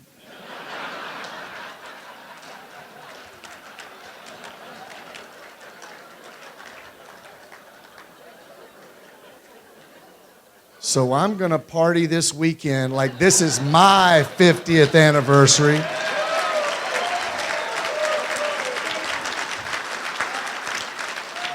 I'm honored to be here. I'm thankful to be here. And I just want to say congratulations. You guys have meant so much to us, and we hope to continue to reflect positively back on everyone in this building. Thank you.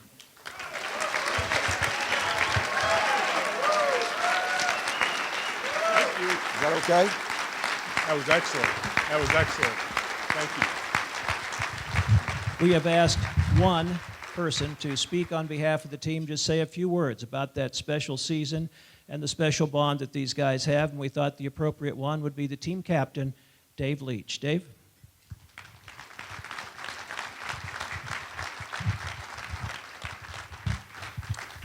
Thanks, Mike. Well, it's a real honor for us as a team to be here and to see the great support that the Shockers still get in this fine city. We appreciated all your support over the years when we were playing. It's great fun to watch the games from Oregon now on TV, and as all the other guys have said basically the same thing, and see all you people going crazy for the Shockers. It's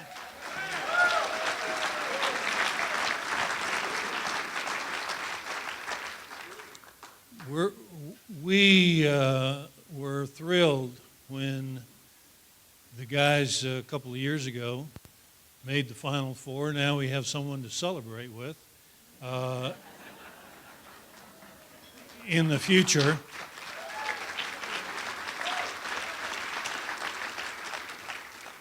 Coach Marshall, as you all know from watching, has done a fantastic job, and his guys are to be congratulated for their great effort night in and night out.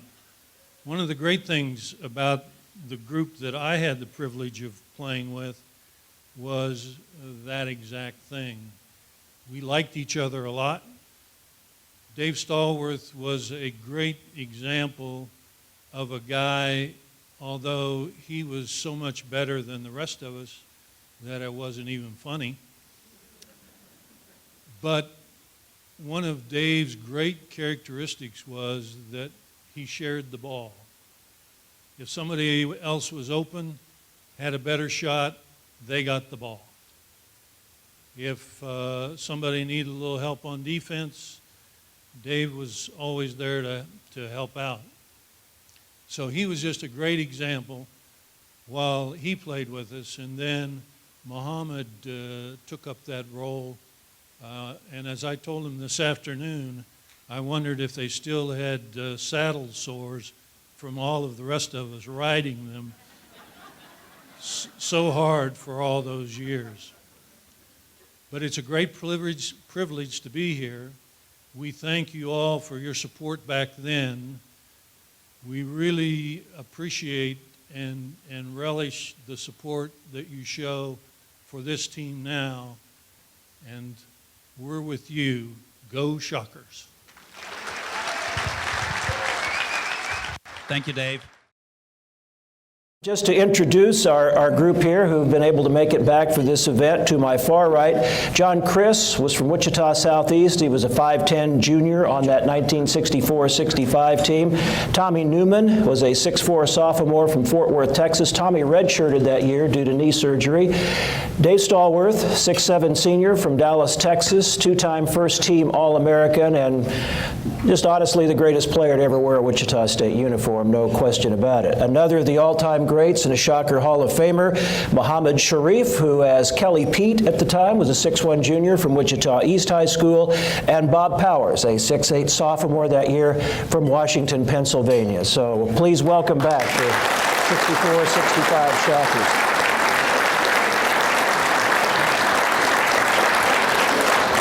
To lead us in a little bit, just to kind of get you a little history of that team, Jim Kobe from Channel 3 a short time ago did a little piece on that 64-65 team. We're going to show that to you as kind of a lead-in so you can watch the video screens.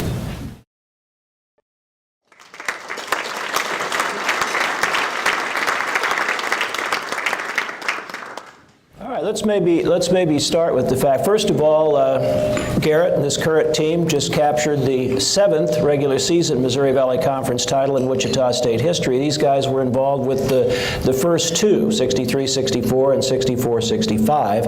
And following that 64 season, Ralph Melvin, your head coach, left for Iowa. Gerry was a longtime assistant, became the new head coach. And how were they maybe the same as far as style and so forth? How were they different? Anybody? Well, I don't think they were any different, because Gerry was a freshman coach at the time. During that time, there could only be two teams, a freshman team and a varsity team. And Gerry and Ralph, they got along together, pretty much the same. Not much difference in personality or the way they handled the team, John? I would like to speak to that. It's evident Dave has forgotten. We used to call Ralph the Ripper because he'd just soon rip you as look at you, okay? And Gerry was what I would call a player's coach. He was kind of, to the people on the team, he was kind of a father. If you had a problem, you went to him, and Ralph never knew about it. But philosophically, they were the same type of basketball coaches, different personalities. And Ralph's classic was to get and go like this. Remember Dave? I remember him reaching up to Dave and saying, "You think you're so cute," and that's a two-time All-American, okay?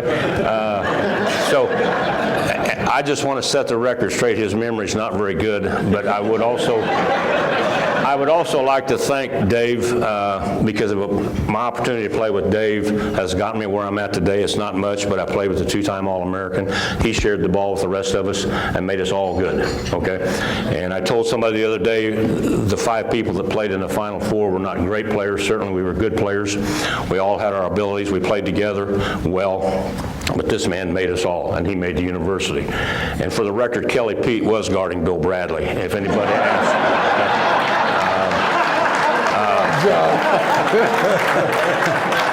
And I just don't know how many stories we're supposed to tell, so I won't go any further than that. But it's great to have for y'all to have us back, and I appreciate it. But from my heart, I want to thank Dave and the people I played with. It was a lifetime goal or ambition of mine to play college basketball and go to the Final Four. And again, if it hadn't been for Dave and the teammates, I'd have never gotten there. So thank you, Dave. I appreciate it publicly. Okay. All right. Of course, the 64-65 team is the one that got to the Final Four, but we had a lot of situations in those years where guys had come in at the middle of a year, and the way eligibility rules were then, that meant you ran out of eligibility at the middle of a year. The year before, in 64, Leonard Kelly and Ernie Moore each had 1 semester of eligibility. So Leonard played the first semester, Ernie played the second semester. They won the Valley title, went to the NCAA, lost in the regional final to K-State here in their own building. But under the rules then, a fifth-year player, which Ernie was, couldn't play in the tournament. And I'm sure that most of you feel that had Ernie and or Leonard or both been able to play that year, that would have been the first Final Four team here. Yeah, no question, in my opinion. Thanks a lot, John, for setting the record straight. Well, you got off real fast. You're a real fast guy. You know, I had to challenge this guy all through from the 9th grade up to, we got to, and I heard about him, you know, John Chris, oh, he's a great shooter, and this guy, man, and I met him, and he was. But you're right. I really do think, and also I would like to also make another record straight. Leonard Kelly was one great basketball player, incredible basketball player. I learned so much from him and also Ernie, and I did have an opportunity to play tandem with both of those guys, which really gave me an opportunity to learn both positions, the one position and the two position.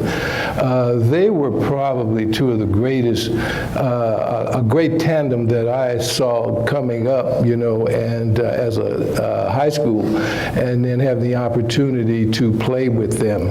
I do think that year we probably had a more experienced team and much more balanced. We probably had the best team in the country at that time. I do agree. And I agree with Kelly. Yeah. That probably should have been the year that we won it all. Yeah, we should have won it all that year, actually. We had the best balance. We had Nate, who was as strong as an ox, in the center, and Dave, of course. So I really think that year was a better team overall, if I'm not. And we played the regional finals were in Wichita against K-State, right? Right, yeah, and the finals were in Kansas City that year, so it was a natural. I mean, I don't think we overlooked the game. We just played poorly that night. We played poorly. I think we were looking past K-State, actually, is what we were doing. I think that was what happened. John, you already touched on this, but Dave to this day holds the record for scoring average here at over 24 points a game for his career, but he's also fourth in assists, and that was the thing that if anybody that saw Dave play remembers that he could have averaged 30, 35 a game, but he was extremely unselfish. Well, to me, he was the best all-around basketball player in the country, and he did give the ball up. He didn't hog the ball. I mean, you know, a lot of those guys that scored 40 points a game shot it every time they touched it. The rest of them just took it out of bounds and threw it to him. But he played to win and was a super all-around player, and he made us all good. If you're going to play with Dave, you had to keep up. And as you know, he went 150 miles an hour for 40 minutes. And it was, again, Dave, you were the greatest. And I'm not saying that to gain anything. You all know he was. And it was just a pleasure to play. But he did. I mean, he did whatever the game took to get it done. I know Kelly's been there. I've seen him throw up before the game and go out there and score 45 points. You know, I'd have the flu and stay home, but he'd go play basketball. So that's why he's two-time All-American. Yeah, he was a great basketball, probably one of the best mid-range basketball players I have ever seen when it comes to a mid-range game within 20 feet, either side of the court, left and right hand. That's another thing that a lot of players cannot do today, is play on either side and left and right hand. Dave was very effective, and he had every shot. That was one thing that made him so very difficult. I remember, if anyone was around at the time when Ralph was around, Ralph had a way of doing things and smiling at you, and when he really wanted something from you. And I can remember the first time that he gave me my responsibility as a freshman is, you know, you're going to have to follow him around. and that's how I learned how to play defense, was running around following Dave Stallworth. Yeah, he was a great basketball player. No, I really had a good time, though. I had a good time playing with Sharif, and the rest of the guys, really. You know, I had a really good time. You know, I mean, it wasn't one of those things where I would just go out and just want to play. I enjoyed the game.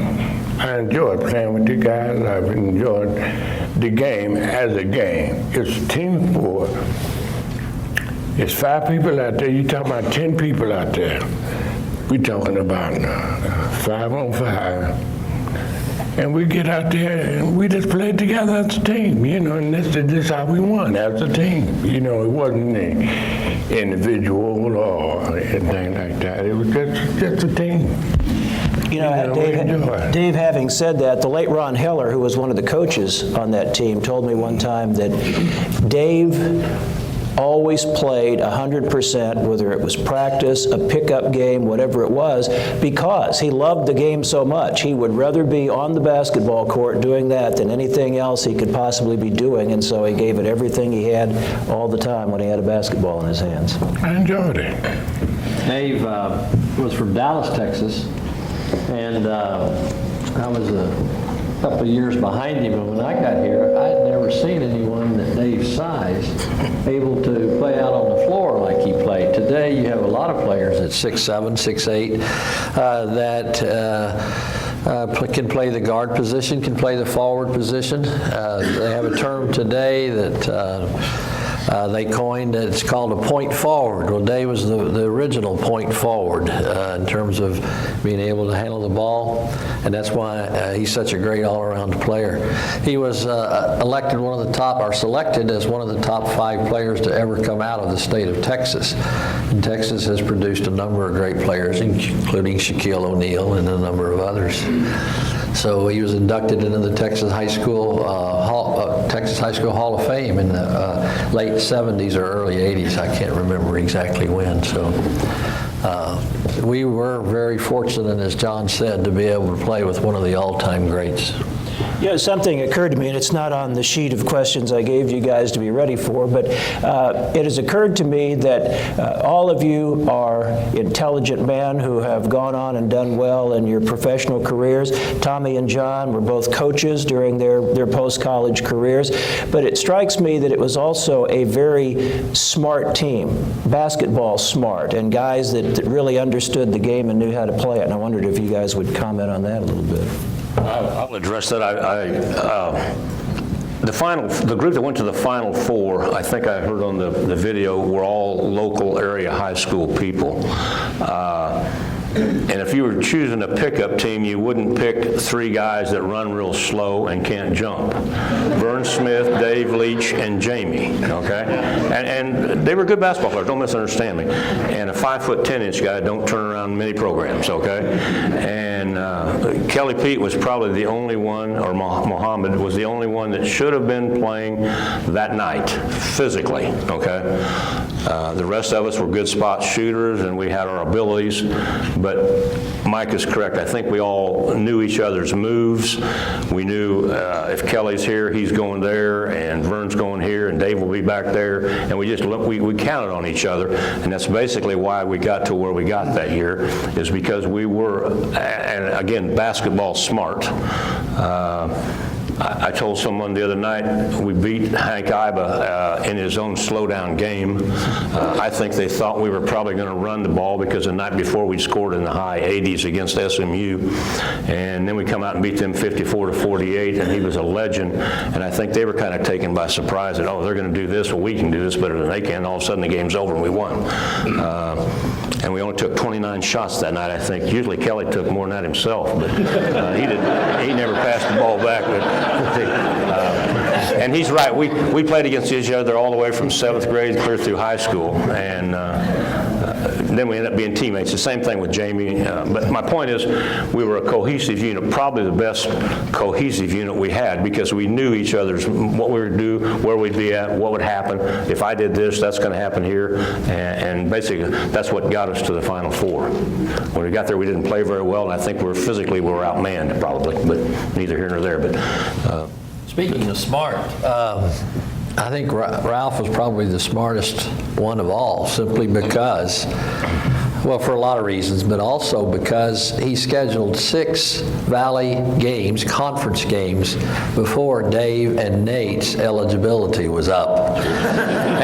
And 4 of those 6 were on the road, and they were at Bradley and at Drake and at Cincy and all those tough games we had with our All-American. And so we had a home schedule, top-heavy, in the last half of the season, and certainly that was due to Ralph's negotiating ability.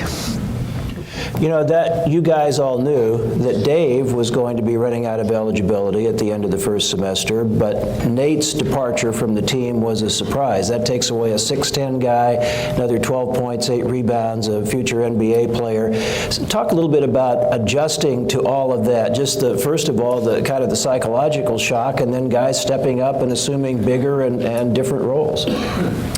Well, of course, I like to kind of put that in the context as well. When you think about losing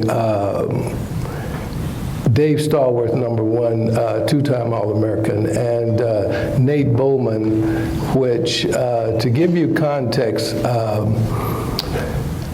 6'11", strong, later on went to the NBA and also was one very good matchup for the one and only Wilt Chamberlain. I noticed when they would play Dave, when he played with New York, they would match him up with Nate with Wilt Chamberlain. So to give you context of not only we lost 2 powerful parts of our team, but the quality of these 2 individuals, not only physically but emotionally and mentally as well. But we did have one thing: we were fundamentally sound, and we had good coaching, and the adjustments, we made very good adjustments to our opponents, whoever we played against. We were able to make adjustments. We were able to, and also at the time there was one factor, because there was not a clock in that day, we had the ability to control the game, and also we were taught very good team defense. So we were able to score a lot of points in transition and keep the ball on our end of the court a lot of times and score a lot of points, easy points, because we did not have the ability to offensively rebound, so we had to shoot very, very well. And sometimes we shot in the 60s, sometimes we shot even in the 70s some games. But we had to always shoot at least 50% to win. And we basically had great shooters. I had the privilege of playing with 4 great shooters. Everyone on that team. John was a great shooter, 50% shooter. Jamie was over 50% shooter. Dave Leach was over 50%, and Vern Smith also was a 50% shooter.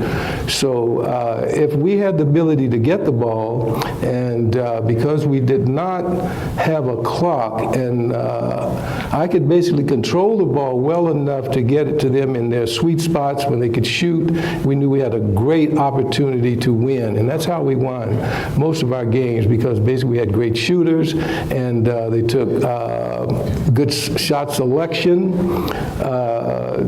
was very unselfish, and we were able to, because once that ball goes through the hoop, there's no rebound.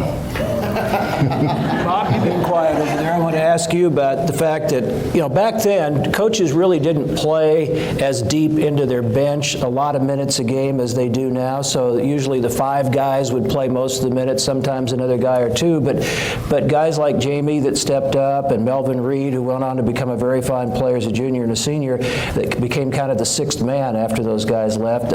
Talk about the level of intensity in practice and the competition in practice that had those guys ready to play, even though maybe they hadn't played that many minutes up till then.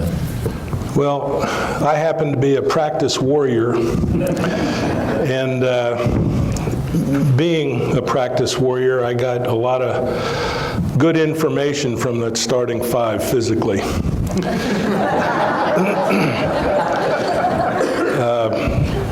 Gerry told me early on, He said, Bob, you're not going to get a lot of playing time, but we need you in that practice every day to make these guys work. And so I saw that as my role on a day-to-day basis, and I took it seriously. I remember having a lot of good, nice contact with them. And I think, I remember that double high post, which they don't run anymore, and Nate would be up there, and you're not allowed to do this anymore, but he'd be up at the high post with his elbows out like this, and when good guy here would come around the corner, Nate would stick his elbow out about chin high so that I couldn't go around and get him. And so I spent a lot of time getting hit in the head with those elbows. That's probably what's wrong with me today. John, you kind of mentioned this already, and your memory's incredible. The Shockers in the regional title game against Oklahoma State beat the legendary Hank Ibe and his team at their own game. They took 29 shots, shot 59%, and just controlled the game throughout. And anybody that ever saw an Ibe team, to beat them at their own game was something exceptional. It has to be a special memory for all you guys. I think Bob hit on the subject, which I kind of led to a minute ago, which leads to what you're speaking about, is that we all knew our role. We all had certain roles to play, and we knew our role, whether we had Dave with us and Nate, or whether it was just the other five of us.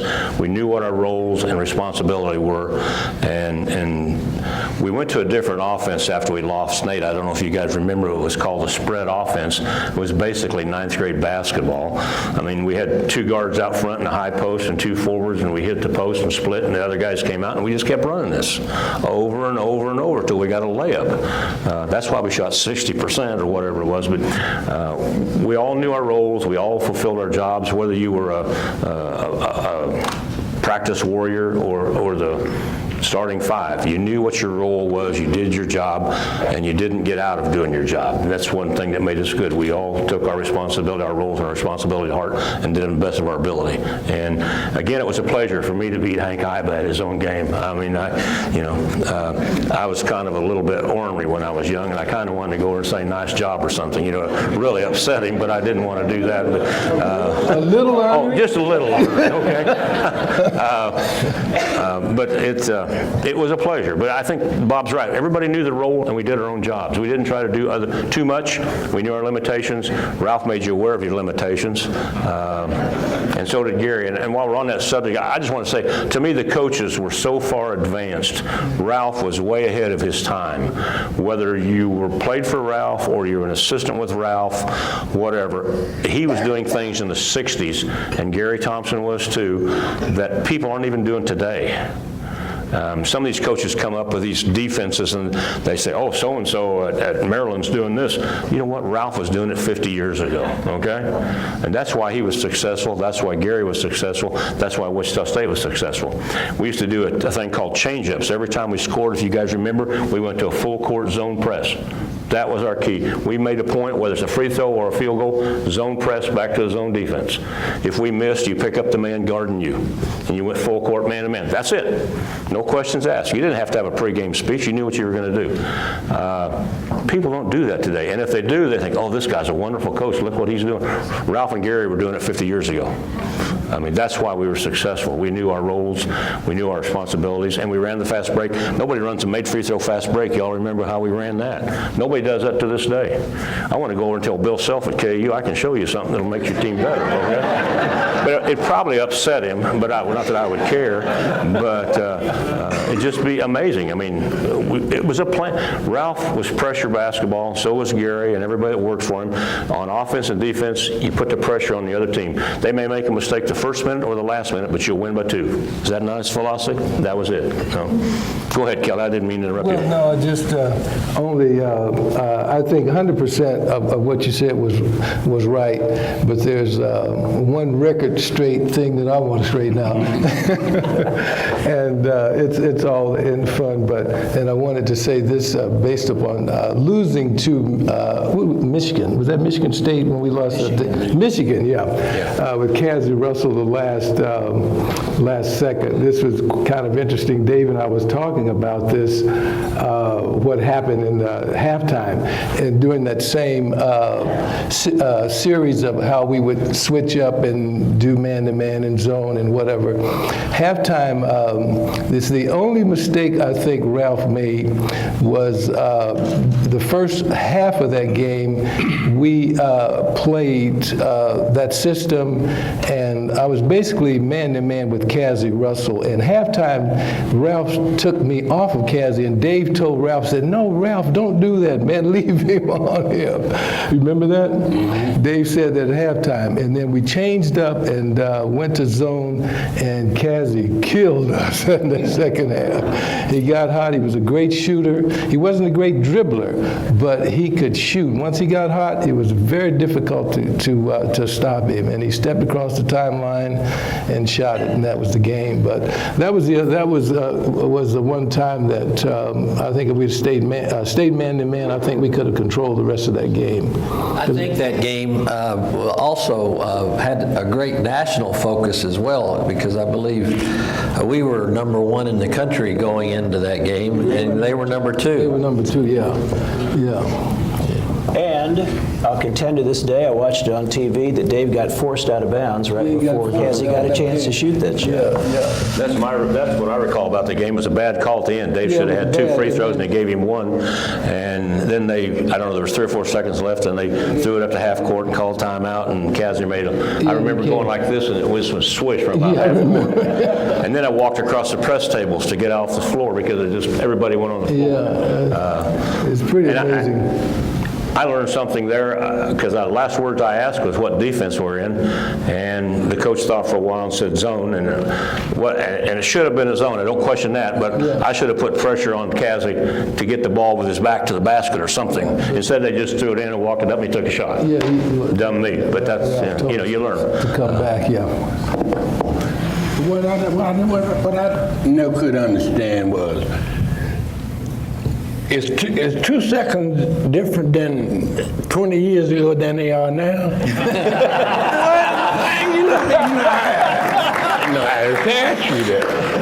just asked you that.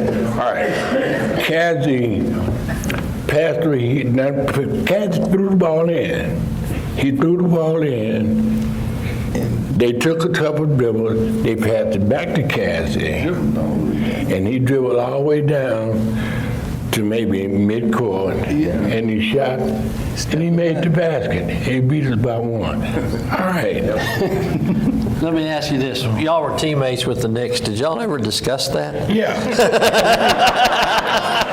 We did. And what was his answer?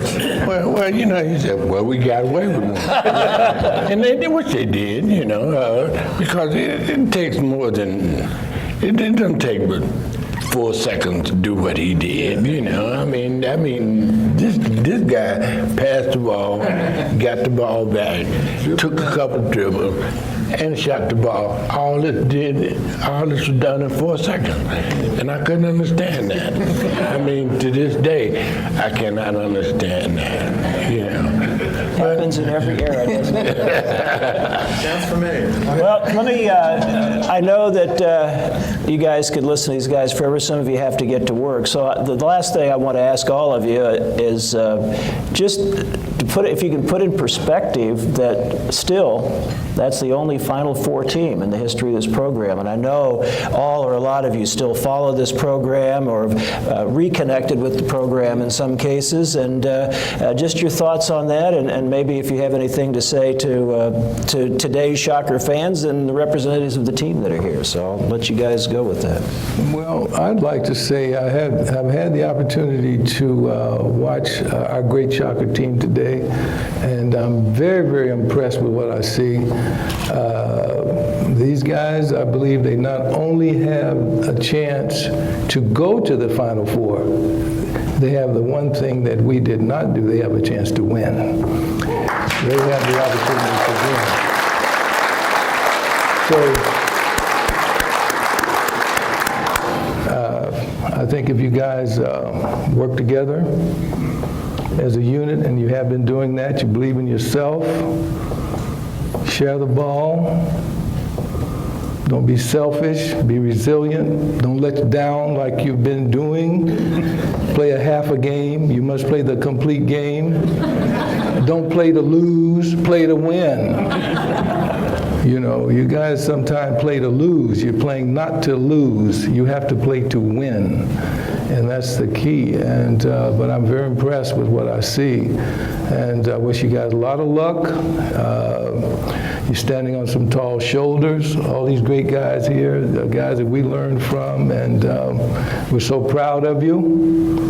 And keep the tradition going. And we'll be rooting for you. That's all I want to say.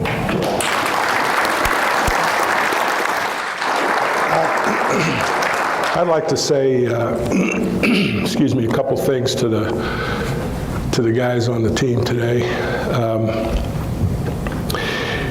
When I watched that last game, I'm coming off of 3 weeks of pneumonia, so I watched a lot of basketball.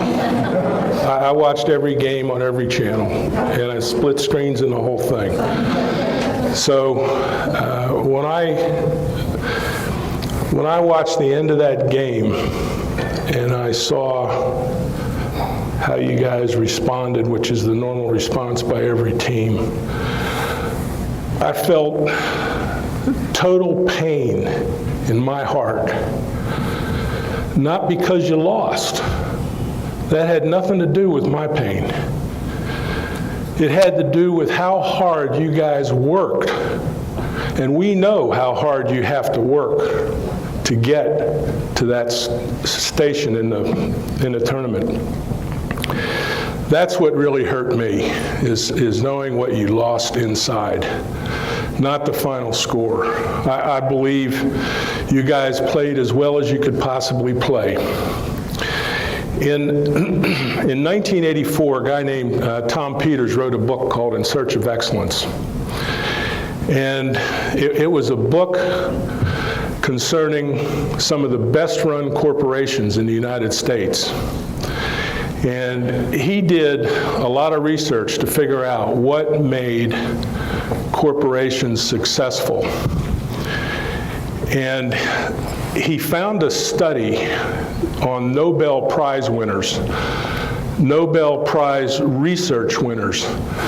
These are the guys that drop out of life and go churn up the pig brains and do whatever you have to do to get the serum or whatever it is.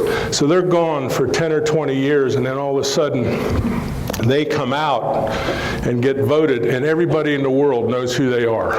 And nobody knew a thing about them before they won the Nobel Prize.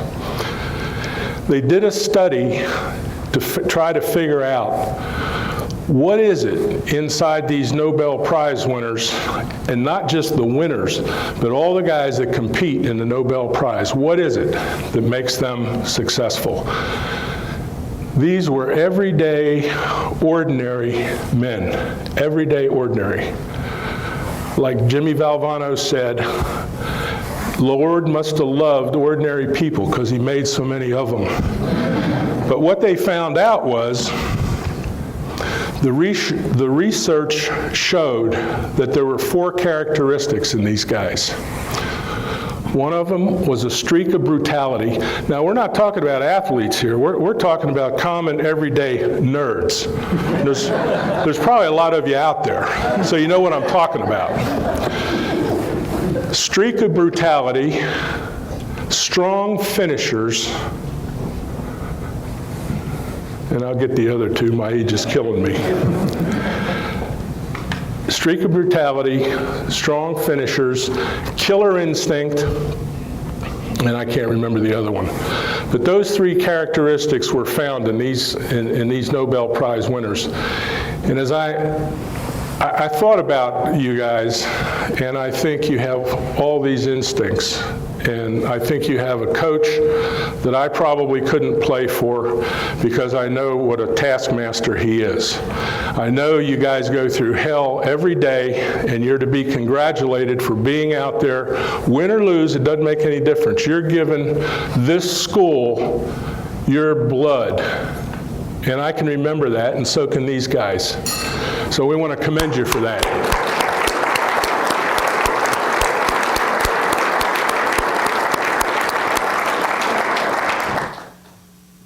Do we want to take a few questions? Anybody have a question?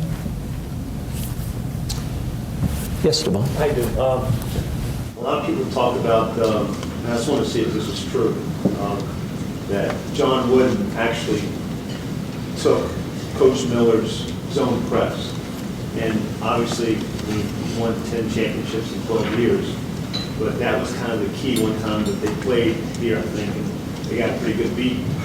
We kind of took that, and I just wanted to know if that was legend or is that true? I could probably address that better than most people because we had worked nights after practice attacking their zone press. And my job was to take the ball out of bounds. And the minute they scored, I jumped out of bounds with the ball. And all of a sudden, there's 15 UCLA players all over. I'm like, who's on my side? And I threw the ball to a lady 4 rows up, okay? They took the zone press and perfected it, to be honest with you. I think anybody that played against it would say that. And a lot of it's physical skills, but a lot of it as a cohesive unit, and they knew where they were at. But I think he took a lot of Ralph's philosophy, if that's, you know, they tend to sometimes to do a little different zone press of 1-2-1-1 because they had Lou Alcindor and Bill Walton back in the hole. But yes, they took a lot of that same philosophy, I feel like, from Ralph. I don't know about the rest of the people, but yeah. Well, Dave Leach, who was on this team and who coached with Ralph for a long time, told me the story that Ralph and John had gotten together at an ABC convention, National Association of Basketball Coaches Convention, and John was asking Ralph a lot of questions about his zone press, change-up defenses, and things like that. And of course, that was a hallmark of all those UCLA championship teams. Anyone else? Yeah. I would just make a comment, listening to Nate, listening to Dave, and not going to the Final Four. I'm reminded of Oscar Robertson, who never went to the Final Four, and then after he left, I think they won the Final Four at least twice, maybe 3 times. So you had a great team. There was another common denominator from our team to this team that the Shockers have today, and that is there was a pipeline from Texas to Wichita at that time. There was 4 players on this team in 1965 that was from Texas, all from the Dallas-Fort Worth area, Melvin, Reed, myself, Dave, and Nate. And of course, Torrey Murray and the kid from Kimball, David Kiles, are from the Dallas area. And so, you know, there's another similarity. Anybody else? Yes, sir. I'd like to ask Jay Stallworth who he thought the best player he ever played against. Pardon? Best player you ever played against? Oh, Oscar would be the best player I've ever played against. You know, Oscar was Oscar. You know, he was tough. I mean, he was tough. I mean, he was 6'5". He could go inside, outside. You know, and he played both ends of the court. You know, he was tough. He was tough. I never played against Bird. I never played against a lot of the guys that I never played against the guy from Bradley. You know, I never played against him. You know, but Oscar, I played against him in the pros, and Oscar was tough. Oscar was tough. I got a question for you. Remember we go to Louisville, and Unsold would pin those balls against the backboard on the rebound, turn around in midair, and outlet pass it all the way down the court before he hit the ground. Yeah, I had the greatest opportunity to play with Wesley, you know. Wesley could do that. He could get the ball, he could pin it, get it down in the air, and make it, and he could flick it like that, and he could throw the ball half the court like that. Yeah. 3/4 of the court down. You know, he just do that and just flick it, you know. And it's there, you know, and it's not one of those lazy passes, one of those stiff passes, you know. He would just do it, you know, and that's what made him tough, you know.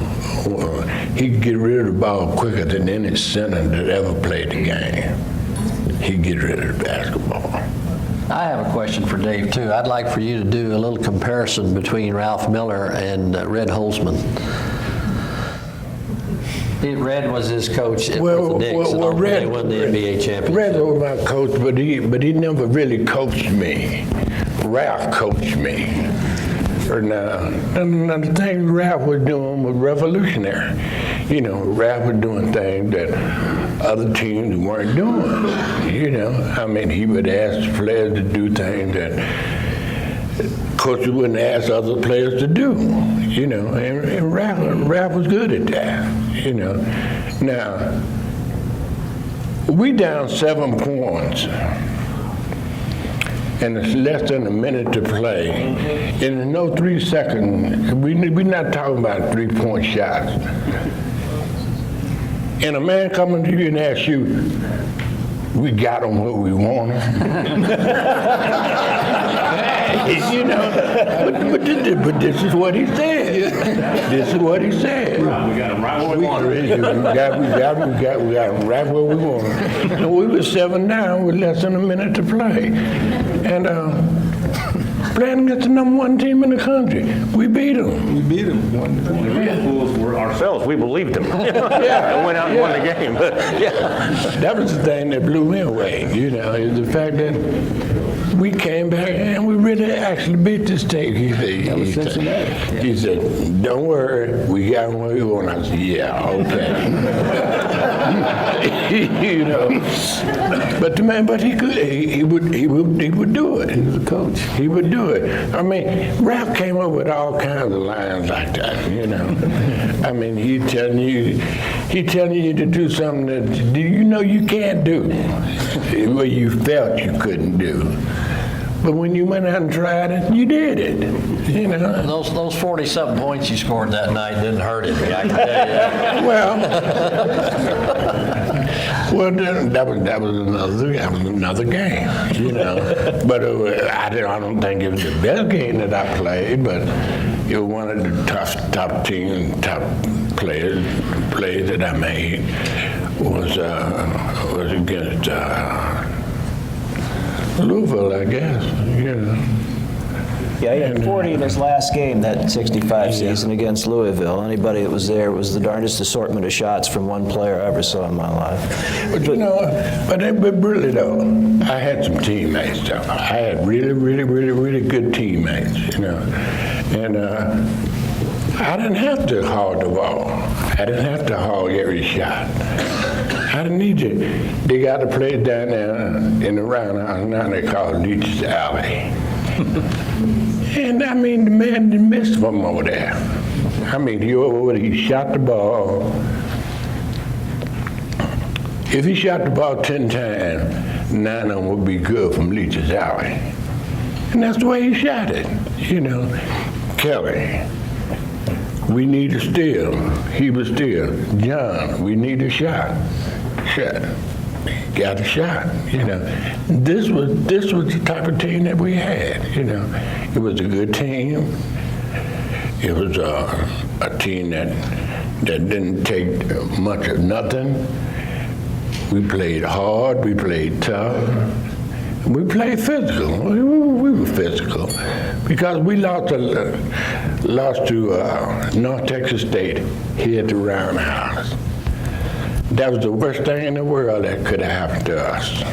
You know, they were last in the Missouri Valley. We played them guys up here. They beat us. Ralph said, well, that won't happen again. We got tough. We got really physically tough. You know, we went down to Oklahoma City tournament a week, I think it was a week later. It wasn't even a contest. We played 3 games down there. It wasn't even a contest in all 3 games. And they bought big trophies because Oklahoma City was going to win the tournament, and we all got one, right? Yeah, they had these big clock trophies because they had this fantastic team, and I think we beat them by 30 or something. You know, they were embarrassed. Charlie, big game hunter. Yeah. Basket by Charlie, big game hunter. Yeah. And we ate their lunch. When it was over. So. Maybe one more? Ted? First of all, I want to thank you all for taking the time to share these wonderful memories with us all, and thank you for what you mean to Wichita State University. It also occurs to me that you were the first team to carry the banner of Wichita State University, so you were pioneers in that regard. Also pioneers, it looks to me like you have a great relationship even today. But can you talk about, you were pioneers with regard to the black and white players on the team. What was that like, and how did you come together so wonderfully? I have looked at that several times, to be honest with you.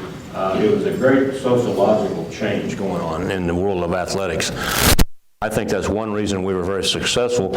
Ralph, again, was a pioneer, and he recruited black players. I read an old article in a Sports Illustrated from 1964-65. It was quoting some Big 8 coaches who said that the Missouri Valley was the valley of death, but they didn't have quite the academic standards to live with that the rest of us had to, insinuating that, you know, and it also went on and said, you know, good basketball players are dumb people, okay?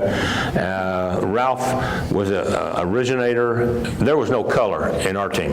I mean, I speak that from my heart. I know they do too. I know how they felt. One time we went to Dave's high school, and you remember this, guys, to practice. We were playing in North Texas State or someplace in Dallas, and they let Dave's high school out to watch us practice. It was in the afternoon. Guess what? There's 7 white people in the whole building.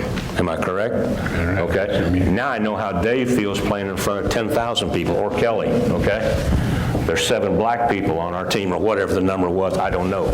So it was an experience for us, okay? We were ahead of the circle, or the curve. But we saw no color. Dave got married, and I remember his in-laws had a dinner for us in Peoria. All of us, not just the black players, all of us went to his in-laws' house for dinner. They had black girls and they had black people, but we were accepted as just part of the team. So we did not have any of that problem. I think we were maybe ahead of that. That revolution maybe came later, and not being critical of anybody. It was a big sociological change going on in the world. But I mean, Dave was talking a while ago, you know, we played for the university, we played for our teammates, okay, as well. I said in the beginning, if you want to play with Dave, you got to keep up with Dave, okay? And he made us all good. Not that we weren't good basketball players, he made us all great, I'll just say that. And I might just say, and I don't know how close you are to wrapping this up, but I appreciate you inviting myself down to be part of this. And I'm not going to give you a pep talk, you guys that are on the team now, but you have a great opportunity ahead of you. We didn't know what we were playing for when we went to the Final Four. If I'd have known it was going to be this big 50 years later, I might have been a little better player. But I mean, you know, I'm also pleased that nobody raised their hand and said they didn't recognize me with my clothes on. I mean, that's usually the story I used to get. Oh, I didn't recognize you with your clothes on, meaning, you know, I knew you when you played in your uniform. But you have a great opportunity ahead of you, and I would just, you know, I know you put forth the greatest effort you can, but every year, the further I get away from 1965, the better I get. I mean, you know, I really wasn't as good as they said I was, but I get better. But cherish the moment and give it your utmost 100% effort. I know you do. but it's something you'll live forever, the experience you're going through now. I mean, that's, like I said, Kelly and I played against each other and Jamie for 5-6 years. And then we were teammates for 4 more years. And it's just a bonding that's there. I mean, you know, I asked about his dad this morning. I know his dad well. He always showed up in bib overalls, you know.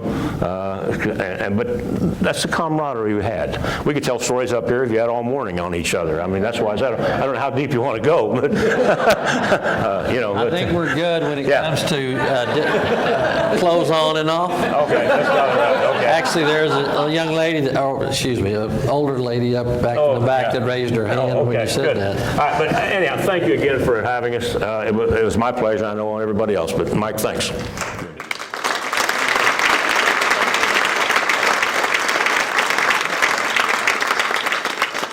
Thank you all for coming, and I'm sure these guys will be glad to chat with you if you have some unanswered questions or whatever. But thanks again very much.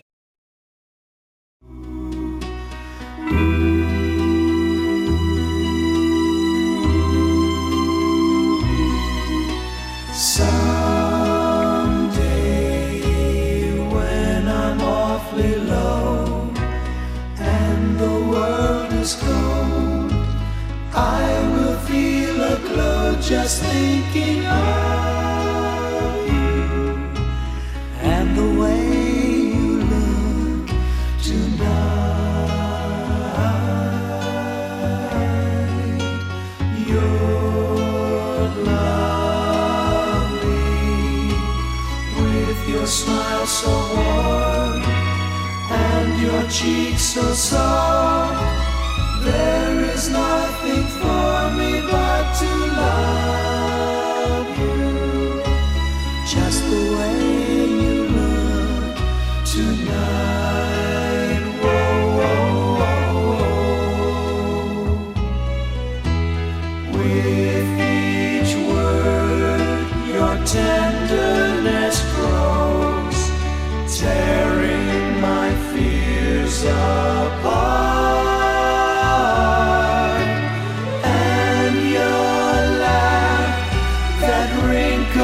Your nose touches my foolish heart. You're lovely and never, never change. Keep that breathless charm.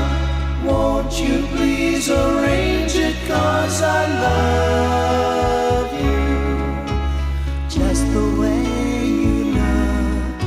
tonight, the way you look tonight.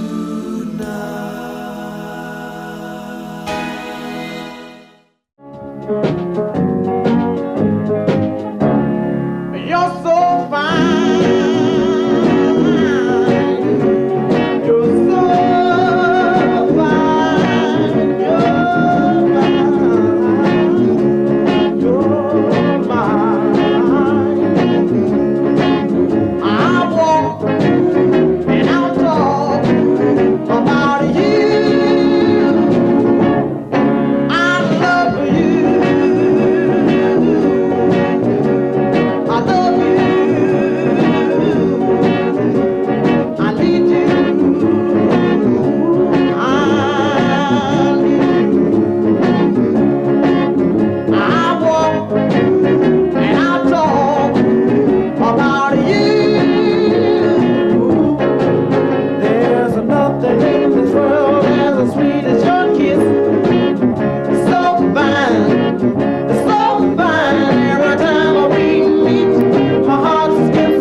comes down to this.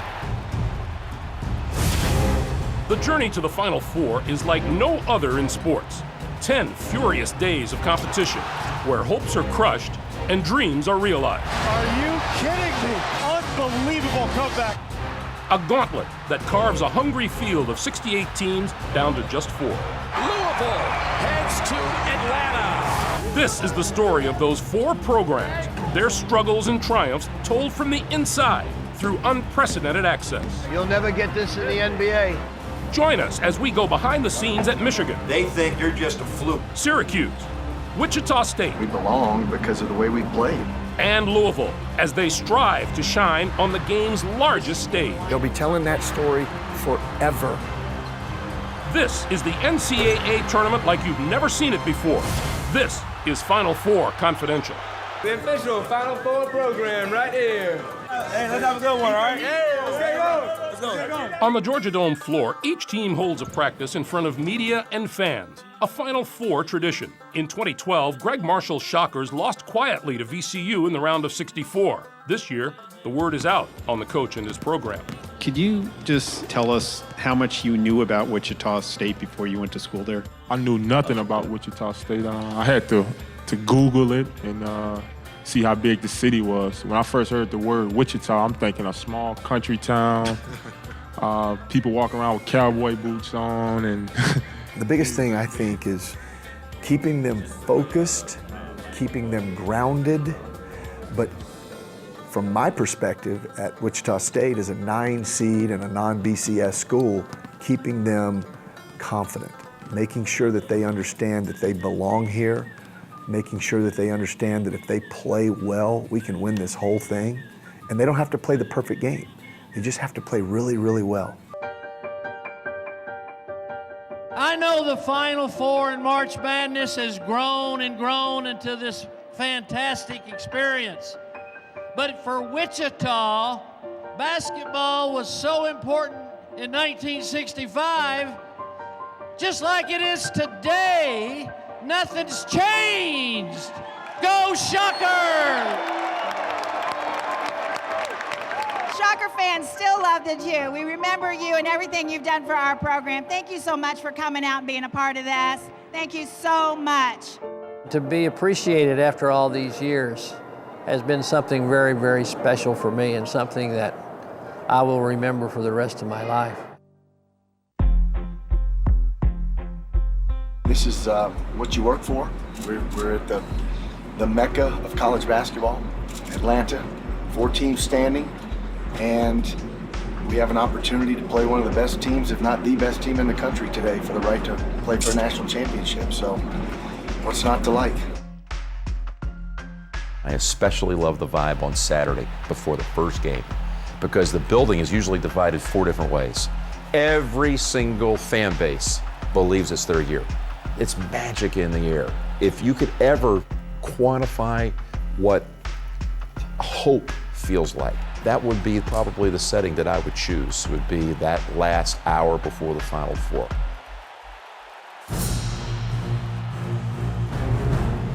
And fellas, let's see what it looks like early here. Wichita State on the floor with Louisville. People have been trying to speculate all week long what that would be like for the Shockers. The anticipation, the excitement boiling over, and the questions get answered right now. Experience on the floor and off the bench favors Louisville, but the Shockers let it be known that they've come to play. Paced by junior forward Cleanthony Early, Wichita State takes an early 8-0 lead. And here's another three-point shot, and Early hits another one. Baker, he's a good shooter from the corner. He knocks down the 3, and Louisville now has its biggest deficit of the entire tournament. Down 4 with just over 5 minutes remaining in the half, Louisville's leading scorer, Russ Smith, hits 3 threes to keep the Cardinals within reach. Siva to Smith, wide open, and he's hit his last 3. Russ Smith now starting to get going. But despite Smith's 3-point barrage, Wichita State takes a 1-point lead into the locker room. We haven't even played our best. We haven't played well. We played pretty good. but we haven't played well yet. If we play well, really well, for the next 20 minutes, we're going to play on Monday night for a championship. Let's go, baby! In the second half, using a mix of experience and youth, Wichita State seizes control of the tempo and the scoreboard. Smith, his pass right into the arms of Early, who snaps it overhead. Now to Cotton, and the Shockers are stunning everyone here in Atlanta. Nearly 6 minutes into the second half, the Wichita State lead grows to 12 and forces the Cardinals to regroup. Hancock outside Henderson, and the walk-on has hit a three. Tim Henderson from right there in Louisville. Though he scored just 13 total points the entire regular season, junior Tim Henderson jolts the Cardinals to life with 2 3-pointers in 42 seconds. Can he do it twice? How about this? Wow, what an X-Factor. Still down by 6, team captain Luke Hancock responds. With 6.5 minutes remaining, his third basket of the half gives Louisville the lead. Here's the mismatch. Bohannon with Van Vliet for the lead, and Hancock delivers. Trailing 67-62 with less than a minute to play, Early stares directly into the face of Louisville's relentless defense, refusing to concede. Puts it off the glass, too strong. Early up there in the air, and taps it home. This kid is something else. After a ferocious 39 minutes and 52 seconds, only 3 points separate what should happen from can you imagine. And Kevin Ware just is unable to look at this right now. Hancock, who has scored 13 in the second half, needs just one more to secure a win many considered a foregone conclusion 2 hours before. And it's long. And the Shockers will tie up. The arrow's going Louisville's way. Wow, that was a little quick call. Yeah, it was. That call is going to stick with Greg Marshall for a long time. For the longest time, I thought we were going to pull it out against a great team who obviously is well coached, and we came up one play short. They'll be telling that story forever.